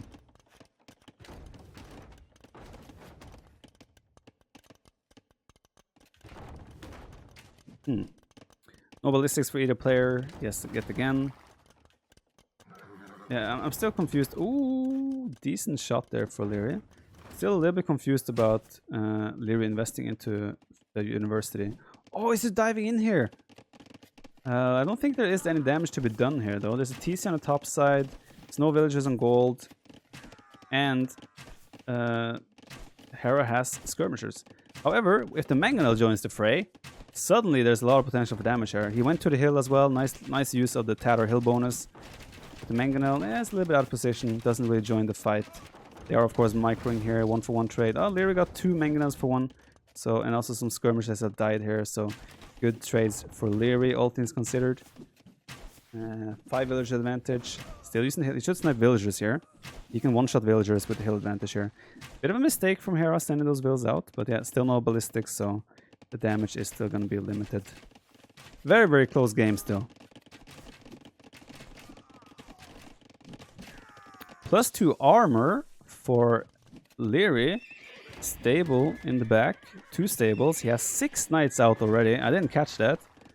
That is going to turn this game around. And Leary with already a villager advantage. Once those knights come out, there's not a single unit Hera has to deal with that.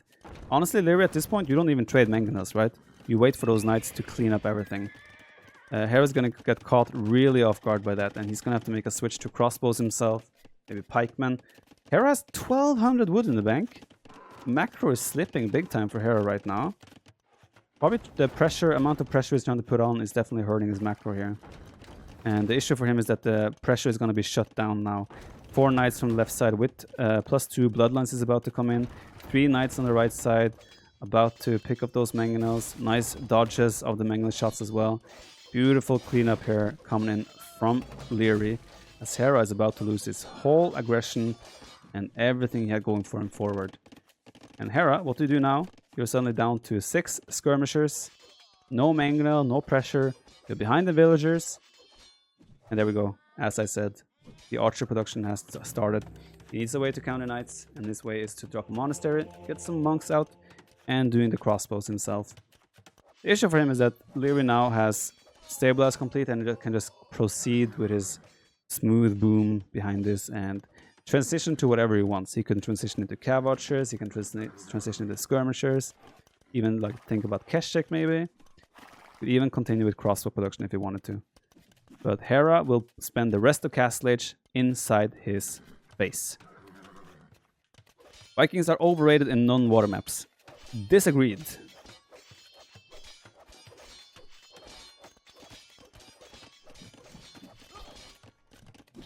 Hera went to the damn hell. Can he come back? He definitely can come back. This is like still the closest of the games, I would say, so far. Like the Atacama game, I think he was way further behind. In the Mediterranean game, I also think he was way further behind. So if anything, this would be the where he has the best shot. Now, Leary finally doing wheelbarrow. So he's finally going to catch up on that part a little bit. Hera has obviously had wheelbarrow for a long, long time already. So his economy has been great.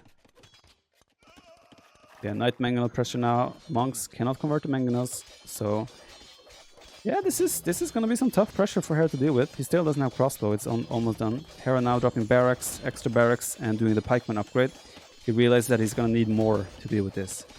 Crossbows alone, monks alone will not be enough, considering that there are mangonels on the field. And Leary getting closer to the Imperial Age. Hera was getting closer as well, but he had to abandon his gold income now. He does have 2 golds in the back, so he's completely fine in that regard, but yeah. He is investing now into Castle Age. He's investing into pikeman, upgrades, everything to defend the pressure. Behind this, Leary going to Imperial Age. Leary has started skirmisher production. And Leary can pretty much transition into whatever army he wants right now. He's going to click up to the Imperial Age. There we go. And a bit behind this, he's switching into skirmishers. And then he will probably make a decision a little bit later whether to go Keshik, whether to go cav archers. Right now, it looks like it's going to be skirmisher Keshik. Because he has 16 villages on stone. And of course he already has really good cavalry upgrades as we speak. It's looking really, really, really good for Hera right now. For Leary right now, sorry. Leary is also sitting on the hill here, considering that Taras have extra damage from the hill. That's going to be even better for him. And this is even soft pressure, right? It's 7 knights, no, 5 knights and 3 crossbows with 2 mangonels on the hill. That is what I would call soft pressure. And it's forcing such a strong reaction from Hera.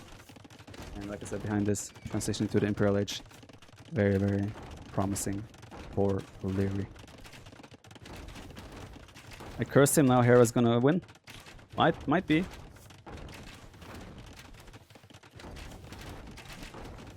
Yeah, Leary still hasn't done ballistics. He built that unit. Ooh, big shot here. 3 pikemen down, a lot of damage done to the rest. Another big shot. Suddenly, Leary can win this fight.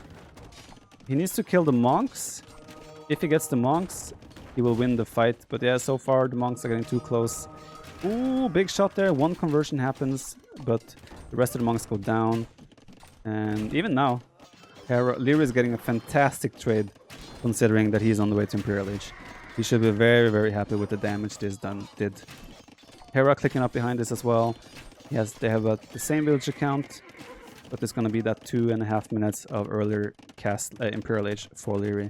Dropping a castle at quite a safe location. Makes me think Keshik production is about to happen, which it is. If he wanted to go for like a kill, he will drop the castle here and go with skirmishers using that Imperial Age tech. He's going for the safer castles, meaning he wants that castle alive to be able to produce units. And we are seeing the skirmisher Keshik composition, which is extremely strong. So this is looking like an extremely good game for for Leary. Tatters as well, in my opinion, might even be the best Imperial Age 1v1 civilization in terms of cost-effective, strong 1v1 compositions. The relics are still 0 to 0. They haven't really had the time to focus on that. I think Hera has to go Berserks here, right? I don't really see what other options he would have than going like Pikeman Berserk. See a second castle. He might be going Skirmishers himself. Yep, queuing up a lot of Skirmishers. So Skirmisher Berserks might be Hera's counterplay here. But I think even against Berserks, Keshik tend to trade fairly okay.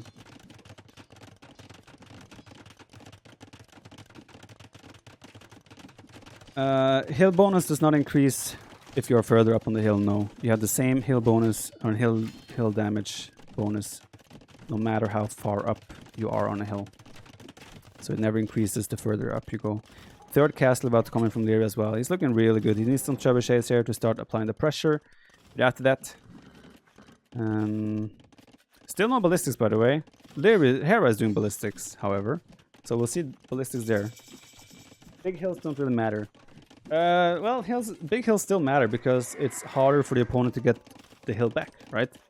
You can, like, if you have this hill, you can keep retreating up all the way up here from the bottom and still have hill advantage, so yes. Monks do not get hill bonus in terms of conversions, no. But they take less damage if they're on the hill, like any other unit. Muma Bay, thank you for the prime earlier, by the way. I'm Munke, thank you for the 4 months. I appreciate that. There with yet another safe castle on the hill, just to make sure he can keep producing those Keshik. And he's doing Cavalches behind this. Lyra is building the ultimate composition here. Keshik Cavalcher. Such a hard army to deal with, as Hera is going full Skirmisher for now. And now adding barracks, so will probably be Pikeman Skirmisher, Pikeman Arbalist, potentially long term for Hera. Issue for him is though that Lyra's composition kind of really counters that hardly. A little bit indecisive there from Hera as well, dropping some siege. Ballistics! He's doing it! But yeah, Hera will spend the rest of this game defending. He won't be aggressive at all, I think, the rest of this game. Is there Elite Keshik? There's not Elite Keshik yet, but he's getting the last armor upgrade. Still has Skirmishers. I'm surprised he stopped kind of Skirmisher production. He only has 5 ranges. He's trying to make the Cavalry. I think he's probably doing too much here at once, by the way, as Hera is preparing chieftains for the pikemen. I don't think this is for berserks. I think this is simply to give the pikemen the extra damage output. But Lyra is trying to go for Cavalries and Keshik at the same time.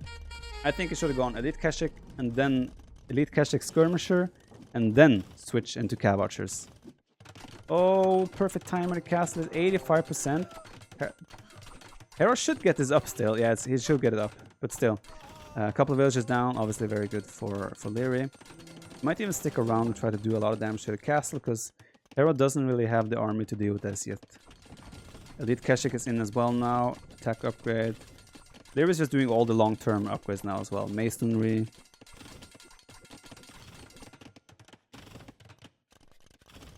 Sending in a second force to this side. It's probably going to start putting pressure on the front. He knows where the whole army of Hera is. They have roughly the same population. Both players will be able to max out, but the quality of military, Hera is going to have pikemen and skirmishers only. The quality of the military is going to be quite night and day here. But still, numbers are in favor of Hera. Lyri has 12 more villagers, meaning he has 12 military less when they're both maxed out. So yeah, still going to have to wait and see how this plays out. Pikemen, obviously with chieftains, are still going to be a real good counter to Keshik, or at least trade cost effectively. Another castle from Lyri is super safe. Not a big fan of this castle, because this kind of allows Hera to attack him from the hill. But okay.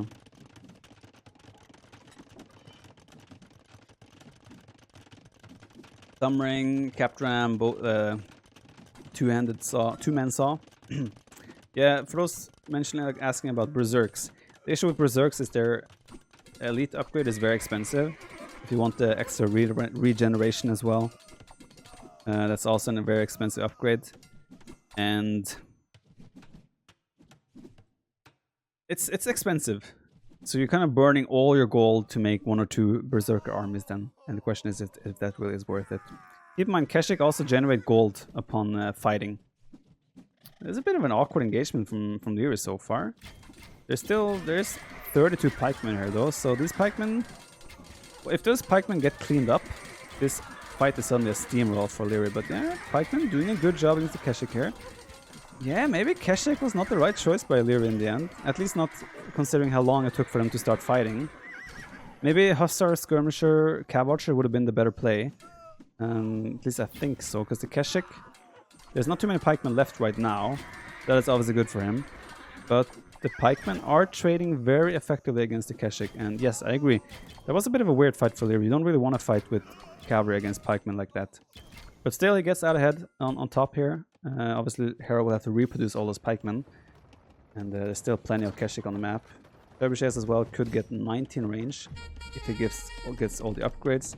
There's one Trebuchet sneakily on the side here as well. Obviously going to get cleaned up, but Lyri giving Hera no time to rest here. He wants to jump on that army and clean up the whole army. It's also kind of sitting on top of the production buildings now of Hera. But good moves by Hera, bringing the skirmishers away from the Keshik, bringing the pikemen to intercept. I feel like Hera is still, all things considered, I think Hera is trading well. Also banking up a ton of gold here is Hera. 2,000 gold in the bank, 1,500 gold for for Lyri. So both players still have resources to make armies for days.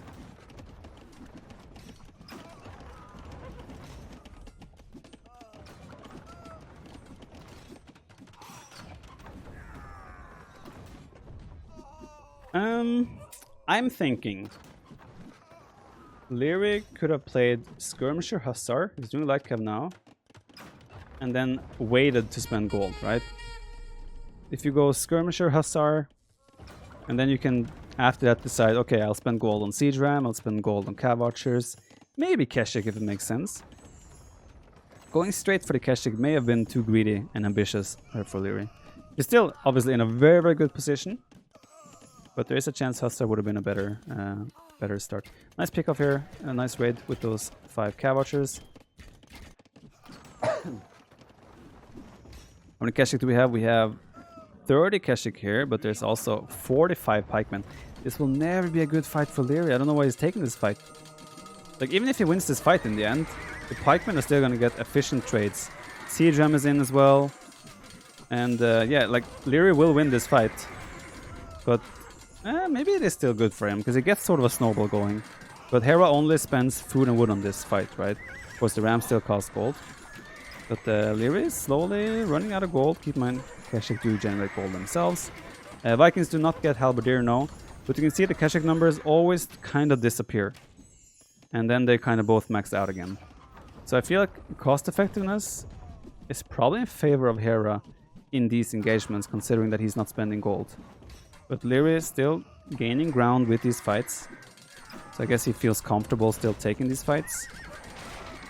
Personally, I don't think these are the best trades though, as he is spending the gold. Hera constantly microing the skirms as well, targeting the enemy skirmishers, because he knows it's the pikeman's job to deal with the Keshik.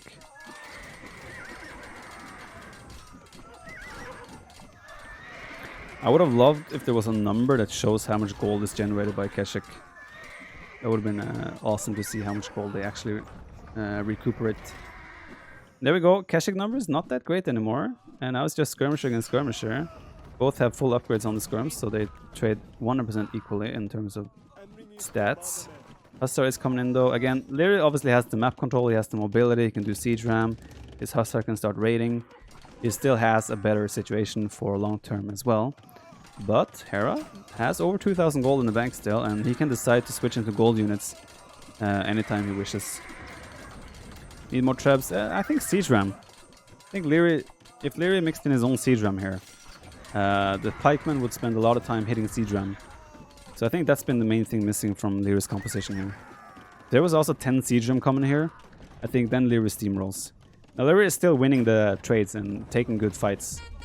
So still looking very good for him, obviously. But Hera buying wood. So Hera doesn't show any intention of switching to a gold unit. He just wants to stick with this trash composition that he's doing. There is no gold per minute graph. No, there is no. We don't have, like in StarCraft, they have like resources collected graphs, or like averages and things like that. Silk armor coming in now as well, so the Hussar are gonna have extra armor.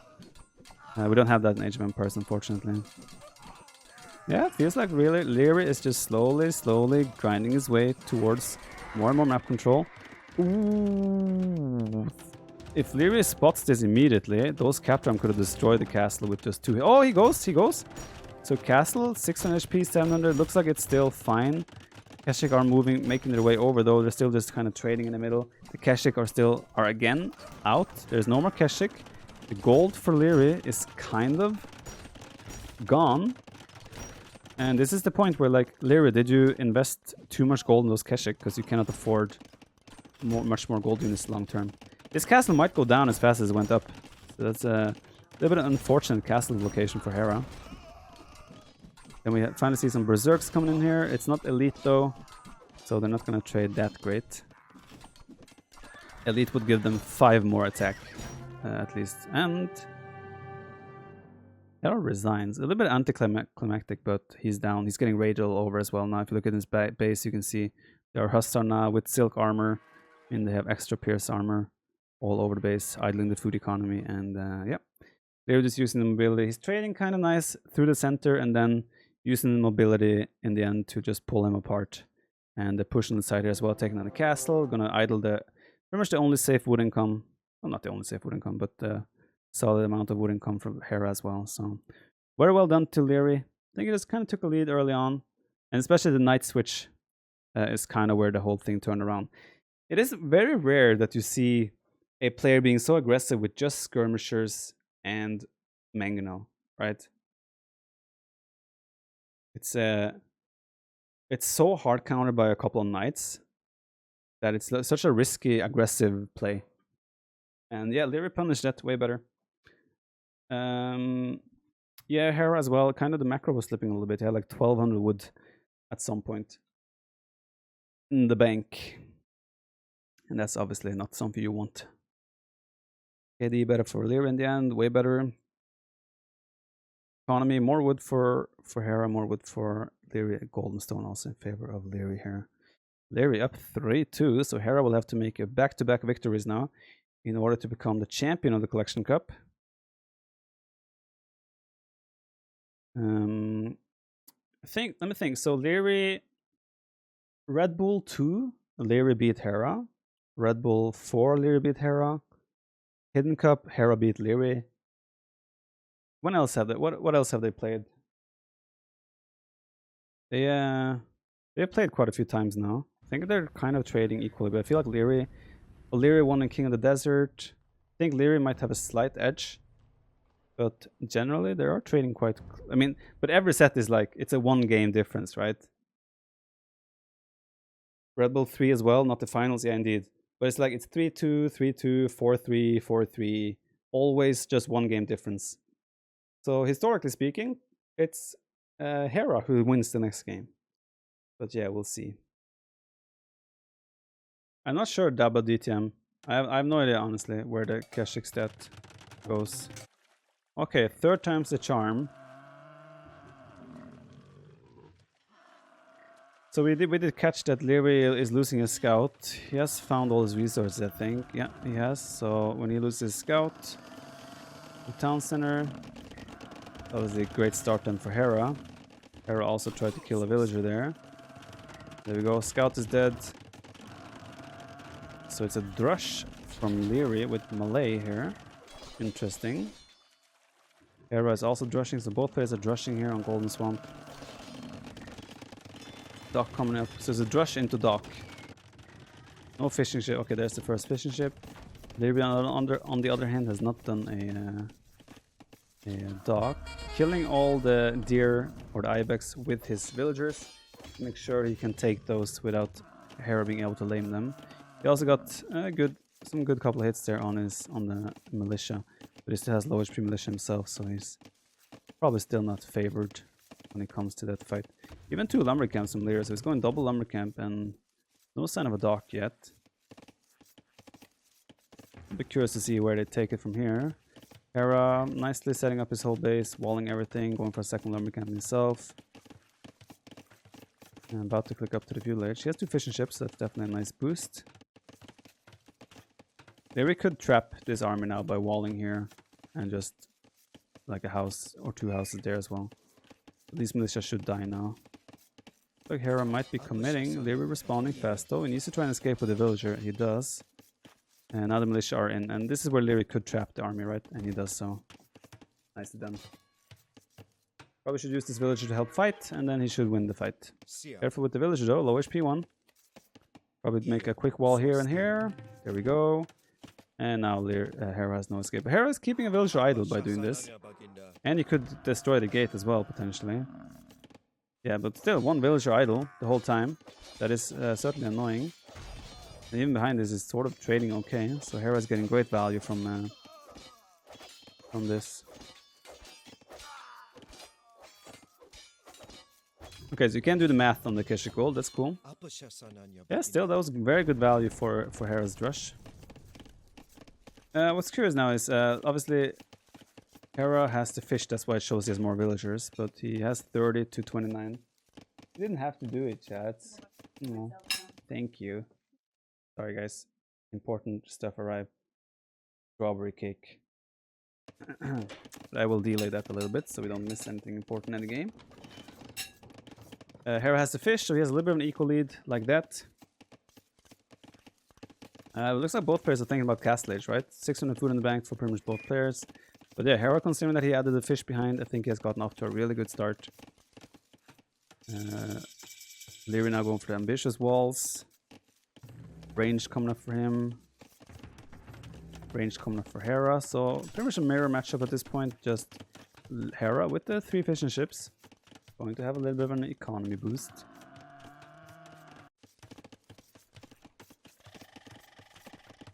Okay, nothing is going on. Time to dig in.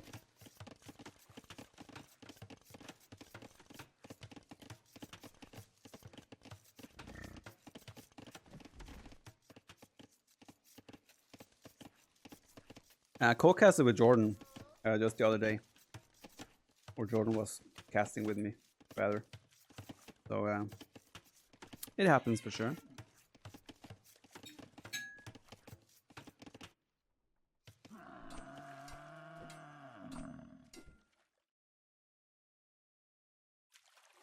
The hiking trip I'm going on is happening after my tournament. So pretty much the day after my tournament is finished, I will be going for a 4-day hike with Debbie and some friends. Larry knows now that there's fish on the map, so that's gonna be a bit of a like a, oh, that's not good. But yeah, a long term, if you think about water, Malay has better water play than Mayans. So if this becomes about water in the long term, favor Hera, Leary. But for now, I would say favor Hera. Looks to be in a bit of a better situation. Are you calling it your tournament because you're planning on winning it? No. Calling it my tournament because I'm the organizer of the tournament. This is the issue with Malay. The economy is so fragile because you spend more food on villagers, and because you go to the next age way faster, you have less resources to spend on things because you spend those resources on buildings, on villagers. And here we can see, Leary could afford fletching, he could afford crossbowman, but Bodkin arrow, he has no chance to afford that. Hera on the other hand, Bodkin arrow, crossbowman, second TC, Malay, Mayans, really smooth. He's gonna lose the fishing ships here though, so that's certainly good for Leary. Crossbows from Hera are coming back, and with Bodkin arrow, he will have the advantage in these engagements.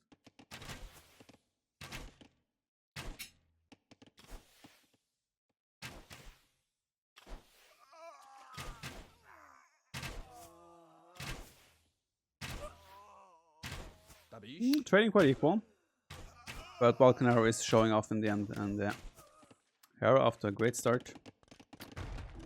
University from Leary. Leary might... You know what? I wouldn't be surprised to see Leary play this 1 TC and go like fast imp approach. Hera's economy is certainly looking better, considering the fish and the 2 TCs. Falcon Arrow now in for Leary. Looks like he wants to do ballistics as well. But he did a university last game as well. And it took forever until he did anything with it, so who knows? Archer's coming in now. There's more numbers for Hera, so Leary has to be careful here. Doing the patrol micro. Looks like Hera just wants to jump on the army, and rightfully so. He has the numbers. And looks like he's getting a favorable trade. Honestly?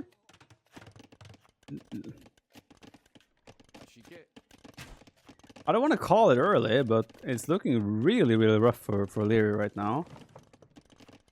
Being down so much in military, and soon to be down in like he's already down in economy, but that is just gonna like get even worse because there's a third TC coming from Hera.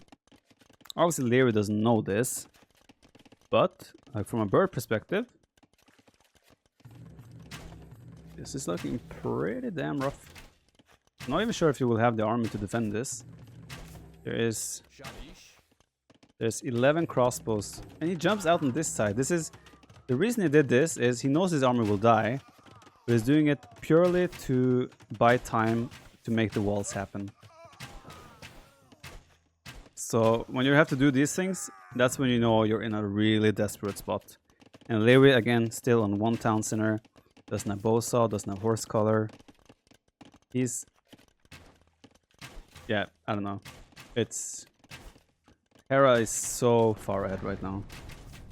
Is there a gap between the house? No, there's a tree there. Oh, I'm blind.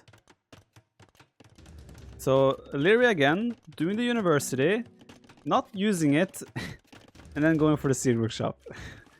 That's exactly the same as happened last game. Hera 3T is booming behind the 17 mils of food. Yeah, Leary's going for a fast imp, guys.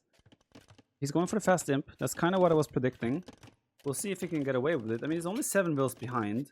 With Malay, you do have extra bills because you make more bills before you click to the next stage. So you get, I think, 5 villages ahead after going to Castle Age. And he's going to go to Imperial Age as well. Now, the issue is he has wasted all his archer numbers. So it's going to be really hard for him to kind of recover that, you know. Even if he gets to Imperial Age and has Arbalest, Hera probably still going to have 2 or 3 times the army size, so he could potentially jump on that army still. So yeah, Leary's kind of throwing it all into the basket of the fast imp and hoping that he can micro his way out of it into a winning position. I think the issue for him is that Hera could also easily idle his town centers now and go to Imperial Age. Using some market now, selling the stone, and about to click up. There's certainly potential. Keep in mind that he advances 66% faster to the Imperial Age as well. So in less than 2 minutes he will be in Imperial Age. And Hera obviously miles away. So there is potential. But military numbers, 19 crossbows to 9. Doing a mangonel, I like that. I think that's a good right approach. Get the mangonel out and then try to make things happen. But Hera for sure will be aware of what's going on. He looks at the score as well and he sees that Leary is so far behind. There's nothing else happening here except Leary going fast imp. So Hera will... You ask why he's playing so defensive? Because he knows he has a big lead, but now he realized that it's a fast imp, which is why he's moving out again. Because he knows until Leary is Imperial Age, he has the potential to do damage. Mangonel moving out. The same time as crossbows. If Tata was playing, there would be demos all over this place. No bow saw though for either player actually, so double bit X. But yeah, this Mangonel allows Leary to move out. Still no ballistics though, that's gonna be a crucial upgrade for him. Bracer is coming in right away. Obviously can't afford a thing like chemistry or arbalest, so there's still gonna be some time needed there. Hera bought stones. He wants to the way Hera wants to deal with this is pretty much buy time with these units. Honestly, Hera should make demos. Demos would have been amazing for Hera here. He wants to get a castle up Oh, he's ending up going for a tower defense. Guard tower and tower defense. I think that is a good approach. That's a good way to deal with this, because that will mean that Lyra will have a very... There will be a lack of areas where... There's a demo! There'll be a lack of areas where Lyra can do damage, because guard towers, Arbalest cannot break guard towers. So once those two towers are up there, Lyra will have no business doing any... Oh! It's happening, guys. GG. Game is over. It's over. GG.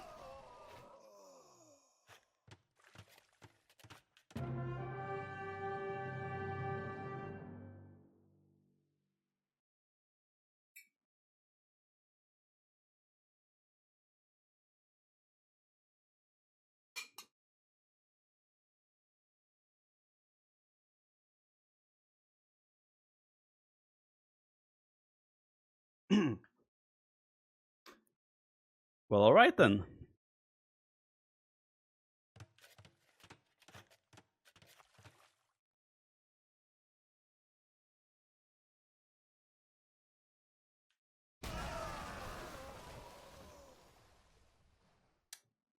Right.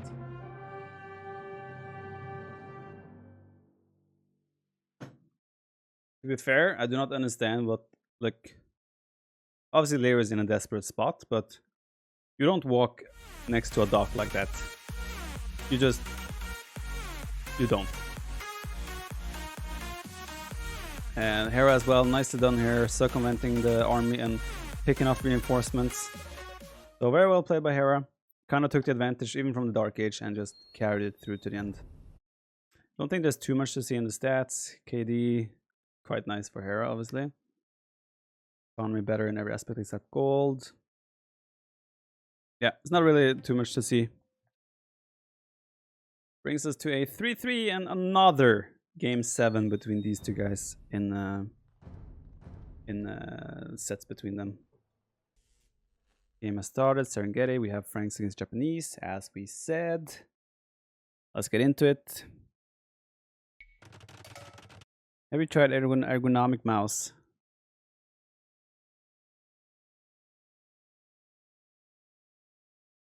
Hello, capture age.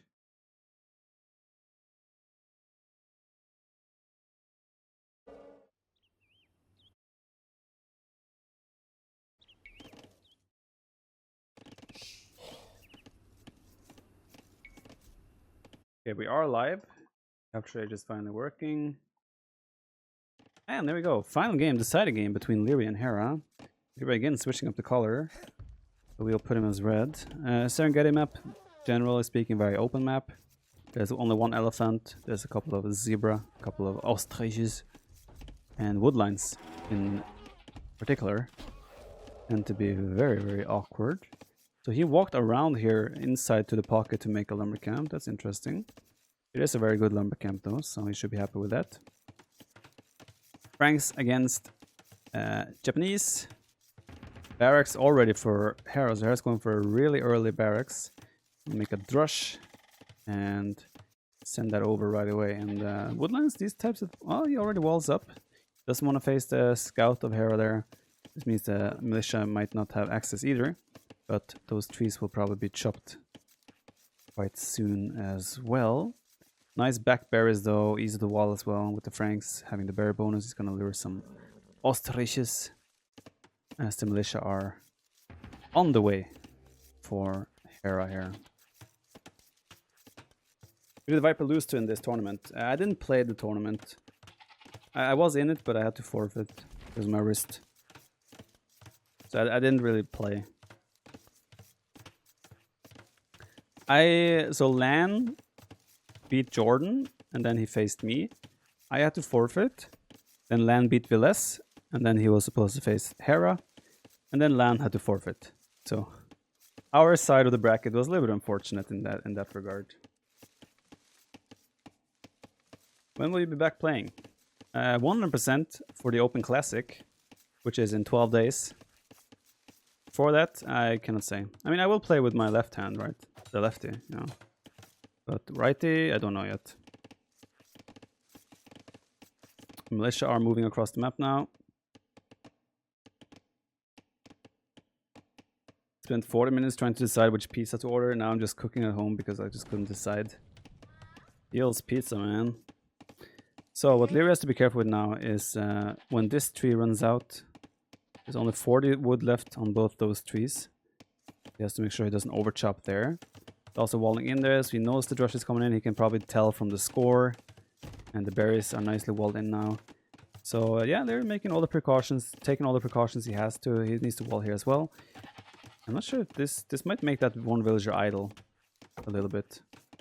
And he finishes the wall, so Leary is completely safe and fine here. Okay, the villager is working effectively, so yeah. Leary dealing with Drush perfectly fine. Needs to be careful here though, but that is in TC range, so Leary could garrison. There we go, stable will probably dropped right there. Indeed, and Hera just clicking up himself, so it's a fairly fast feudal age follow-up after the Drush. Looking to make a feudal age play happen for both players here. No sign of him moving to gold yet though, so we'll have to see the follow-up from Hera. Just as I say that, I think he'll be moving to gold. Yes, indeed. So it will be the typical archer transition for the Japanese player. Is that walled though? Isn't there a gap? I don't even know. But I feel like there might be a gap. Nah, shouldn't be. Nice quick walls again from Leary.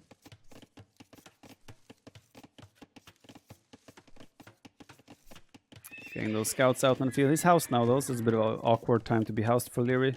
Ooh, taking a lot of extra damage as well. Keep in mind these militia. Hera wants to keep them alive because they get extra attack speed upon hitting feudal age as a Japanese civilization bonus. So it's crucial for him to keep them alive. And Leary just spending his time so far chasing them down. He's obviously not looking to engage yet, but he probably will as soon as he... I mean, once Hera's cast feudal age... Ooh, it's open now. He could make a gate there though and trap them. Leary, where's the gate? And this is perfect time for Hera as well. Hera is going to get really effective trades here now, considering that the Men-at-Arms militia will have extra attack speed. So I think Hera should be very happy with how much value his Drush got there in the end. Behind this, we have an archery range coming up for Hera. There is no sign of an archery range yet for Leary. You might want to mill this even to take those zebra. Apart from woodlines, any other difference in this map than Arabia? Yeah, the amount of hunt. Good. There's only one boar / elephant, for example. They're trying to wall up his base. Sending out the scouts over, so you will see what is going on here. There's still no spearman out for Hera, but he will come out in a second. Oh, it's an overchop. Leary could get in here, and he does, but the scouts have low HP. So I'm not sure if this is a good trade for Leary in the end. He will pick up one village and get out of there. I think that's the right call. Great move by Leary. If he stuck around longer, he would have just been wasting HP on those scouts. Fourth scout on top as well. This means the spear is out of position though. And Leary jumping on yet another villager. Should get another kill and then get out of there again. But this time, nice trap by Hera. Means he gets a couple extra hits and 2 kills of the scouts. But still, he has lost 2 villagers. So I'm sure both players in the end are kind of mediocrely. They're both fairly satisfied with how that went. Leary behind this, making a natural transition to skirmishers, as the archer and spearman is about to move forward for Hera. Fletching is in for Hera as well now. Let's see if there's a blacksmith for Leary. No sign of a blacksmith yet. He will need that to get fletching for his skirms. And Hera sending forward 1 spearman, 2 archers. Not really a scary force, and Leary will see it coming, so having 2 skirms alone is enough to clean that up. And I think this could easily transition into a counterattack if Hera would send that forward. But Hera wisely decides to go back. Probably going to sit on this hill. And Leary will spot that and probably send his skirms out and forward. And Hera will probably be put under a little bit of pressure here, as Hera is currently housed. Oh, and Hera still decides to go forward. That is very ambitious and very risky.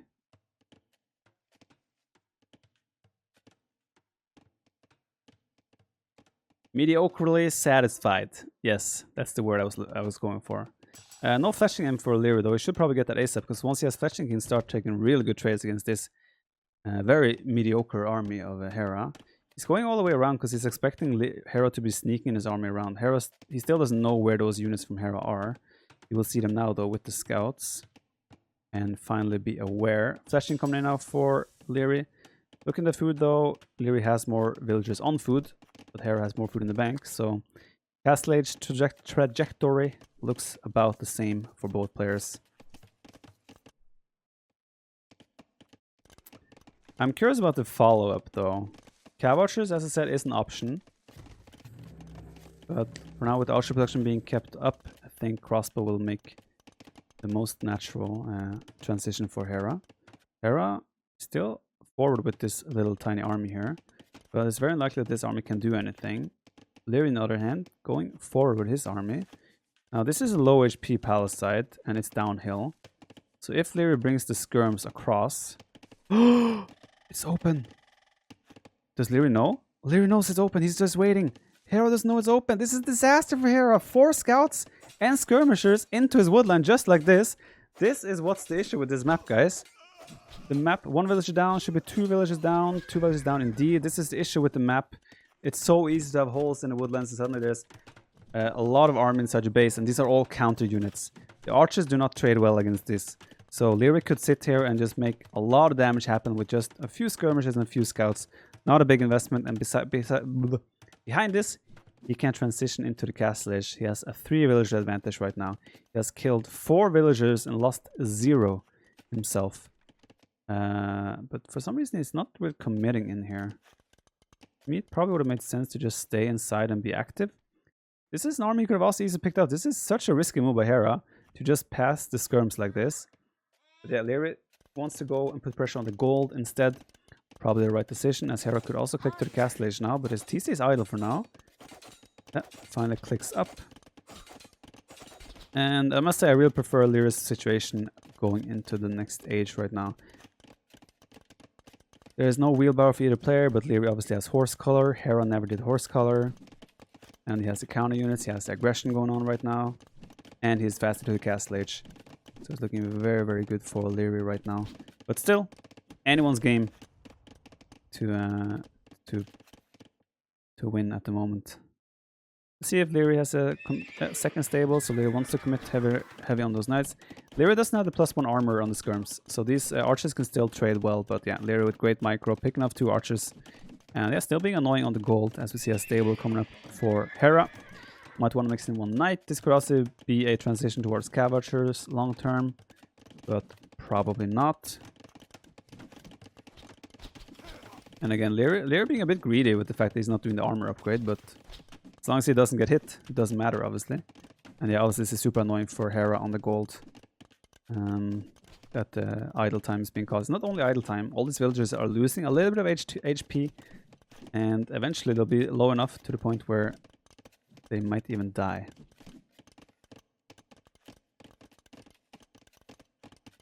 Can Leary see Hera's stable? Yes, he can. He knows the stable is there. But he knows that, like, as long as Hera is in the feudal age, he has nothing to worry about.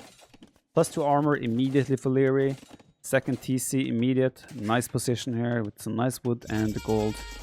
Double knight production happening as well.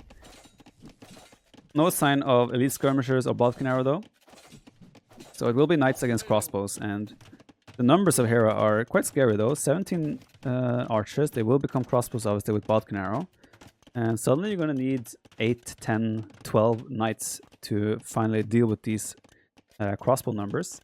But yeah, Hera again, no bosa, no horse color, monastery first, no second town center. Economy for Leary is just going to start pulling miles ahead, considering all the economy upgrades and also second town center. Hera's wood situation sucks. He has really good wood in the background. He could have just used the backwood. I wouldn't say it sucks. If anything, Leary has worse wood compared to Hera.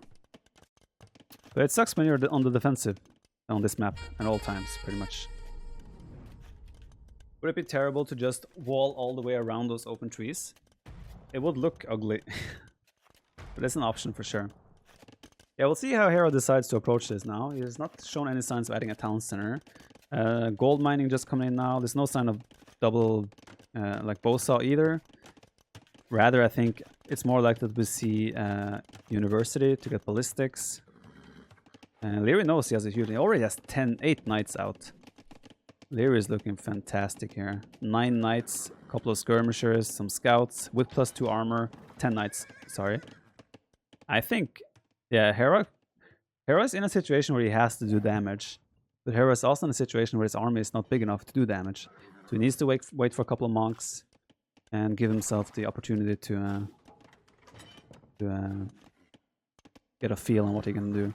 Now this is clever by Leary. Leary doesn't show his knight numbers. He obviously shows +2 armor, but Hera has no idea how many knights are out on the map. Husbandry on the way as well now, and as the crossbows finally come out. It's 19 crossbows, 1 monk, and 4 knights.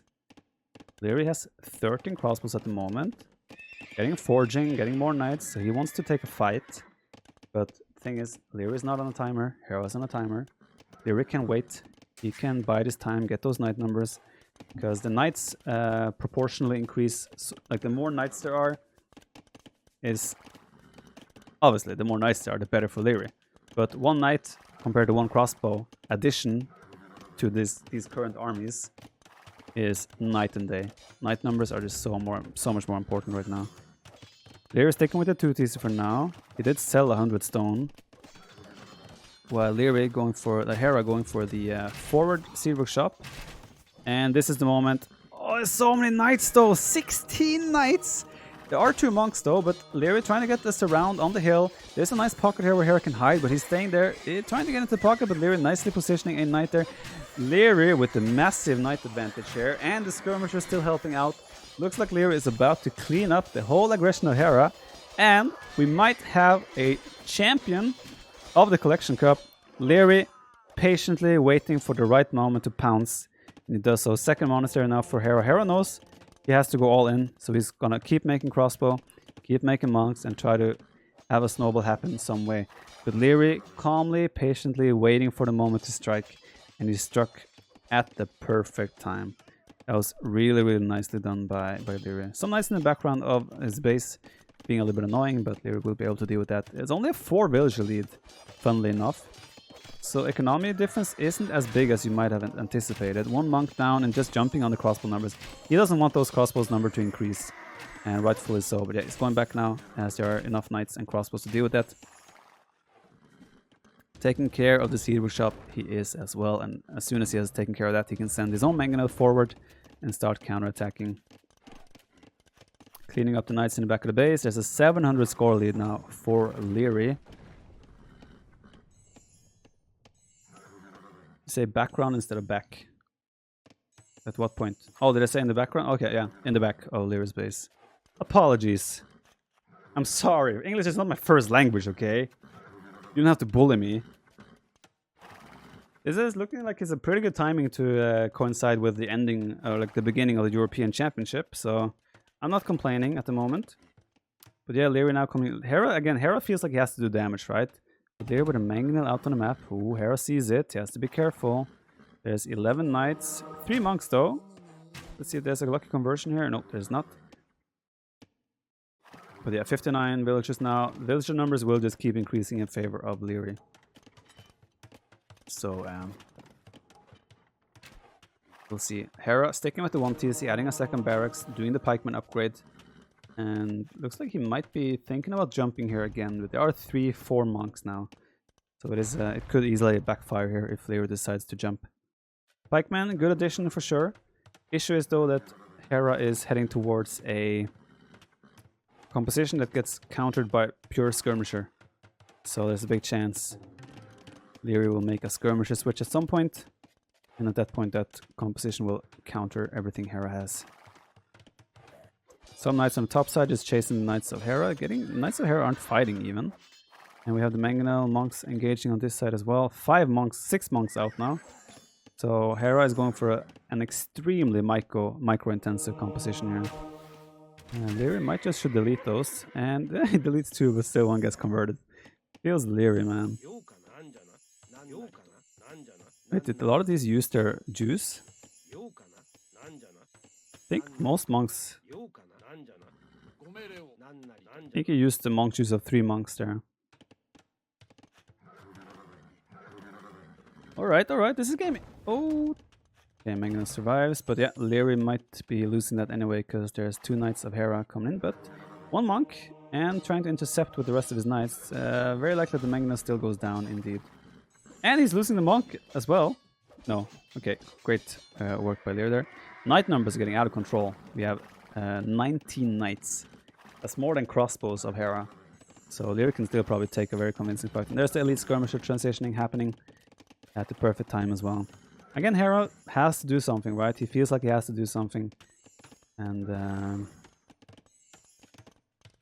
yeah. Leary, ooh, that could have been a really nasty shot. Deletes the Magnet, but still doesn't get the kill. It's a bit odd. Monk going down, and Hera trying to jump on the hill, but there's a Mangonel from Hera. Oh, there's a Mangonel from Leary.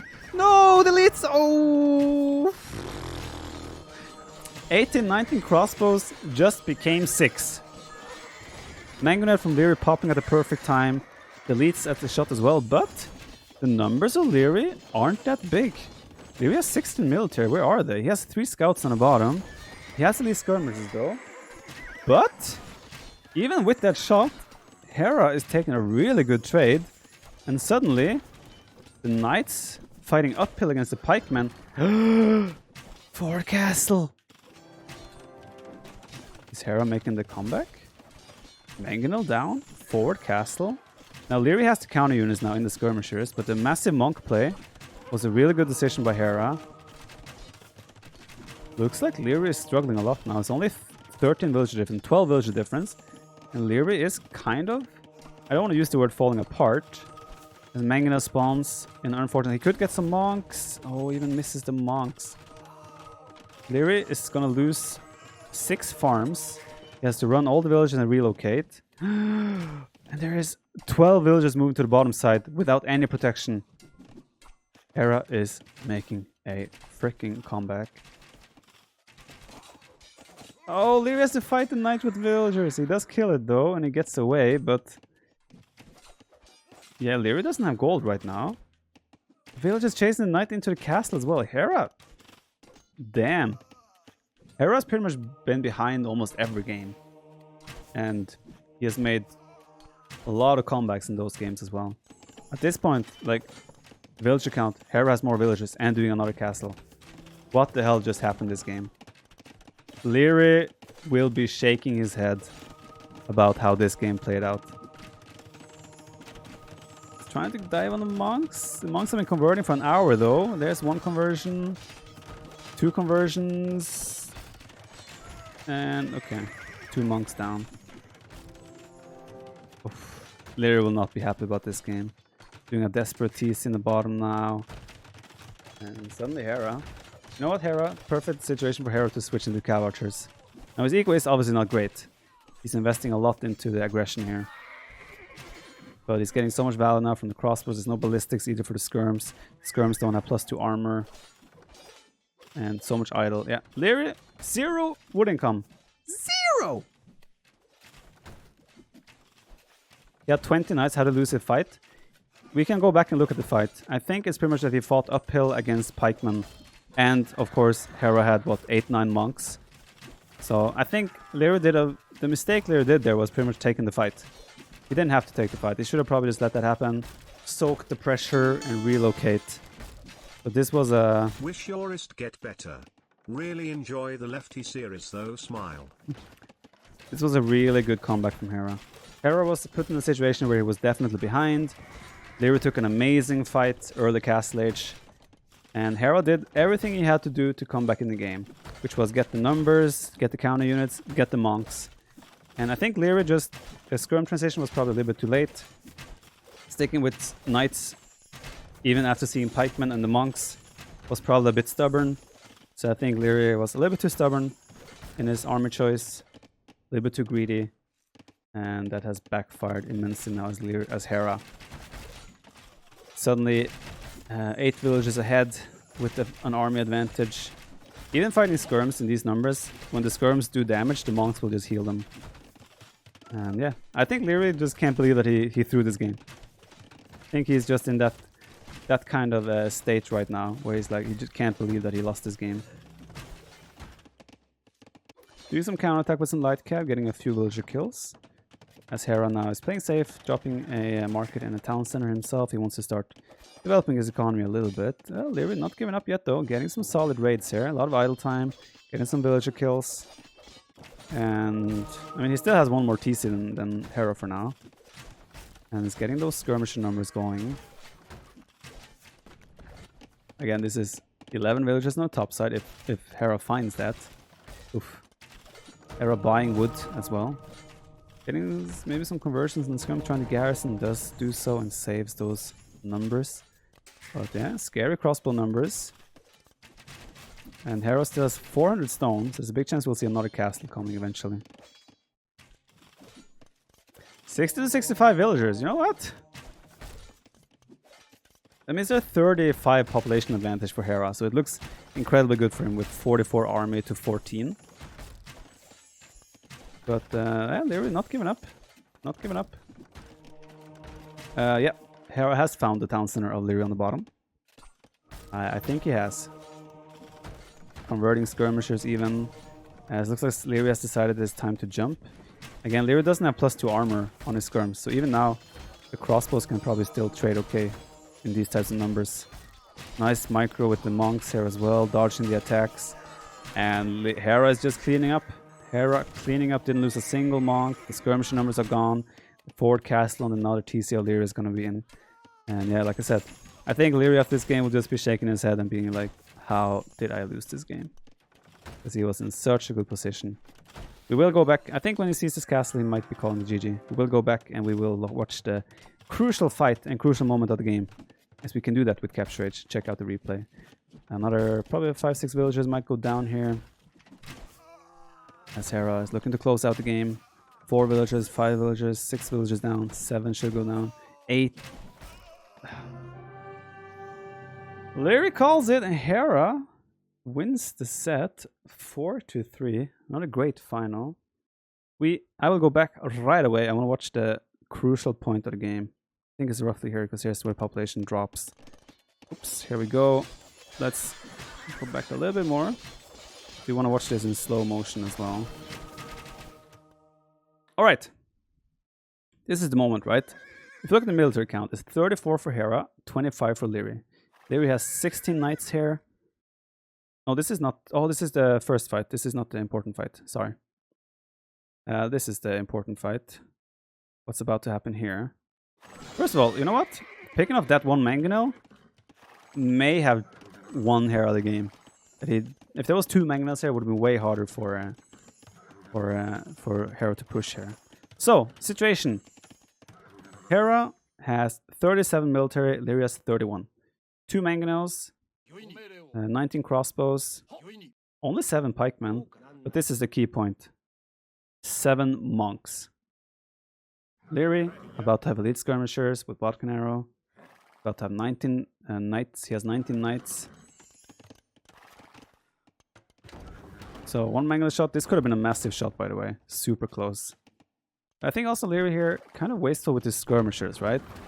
This mangonel is going to get some solid shots on the skirms. Already kind of giving him a little bit of an edge. But yeah, mangonel will go down.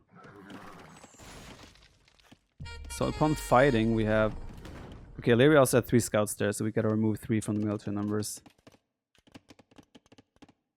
So, what's the situation right now? We have 6 elite skirmishers, 19 knights. We have 6 pikes, 18 crossbows. The thing is, there's a mangonel. Oh, there's a mangonel hidden behind those knights, right there. And that's gonna get a massive shot on the crossbows as well.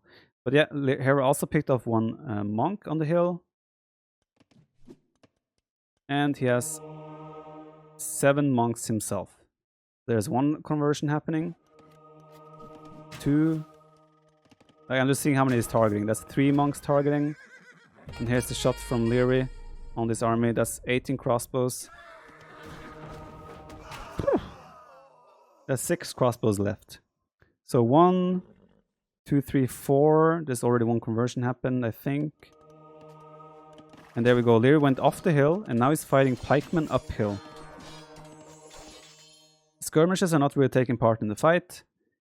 Hera has 5 pikemen fighting downhill. He has now 3 knights and 1 to 3 more queued conversions. Still has 6 crossbowmen on the hill. Leary only has 15 knights right now. I think there was another conversion there. There's 1 more conversion, 2 more conversions, 3 more conversions. And when you convert 5-6 knights, suddenly Leary is down to 7 knights. Hera has 5 knights. Still has pikemen alive. Still, the crossbows are gone now, but the crossbows are still alive. The monks are alive. Still has a mangonel. And yeah, this was just one miracle fight that won Hera the game. And behind this, he was taking stone with a lot of villagers. And Hera went clown mode, guys. Hera went clown mode, and it worked. If you want to be critical of Leary here in terms of what he should have done, I think the fight uphill was obviously not a good one. I think the skirmishers was out of position. He should have probably made skirms earlier and not be so stubborn on the knight's production. Forward TC. It is a nice TC considering the circumstances, but yeah. It's a tough one, right? It's a tough one. No +2 armor on the skirms as well. Leary was a little bit greedy. Hera went all in. He punished him, and Hera wins the tournament. Now Hera had to beat the Lord Doubt as well to get there, so credit to Hera for winning the event. Congratulations to him. Probably feels a little bit good after losing Red Bull final to Leary again, because it is a smaller event. So, but still, I think both these players tried their best. So they both played really good games, and they both tried their best. So credit to both of them, and congratulations to Hera.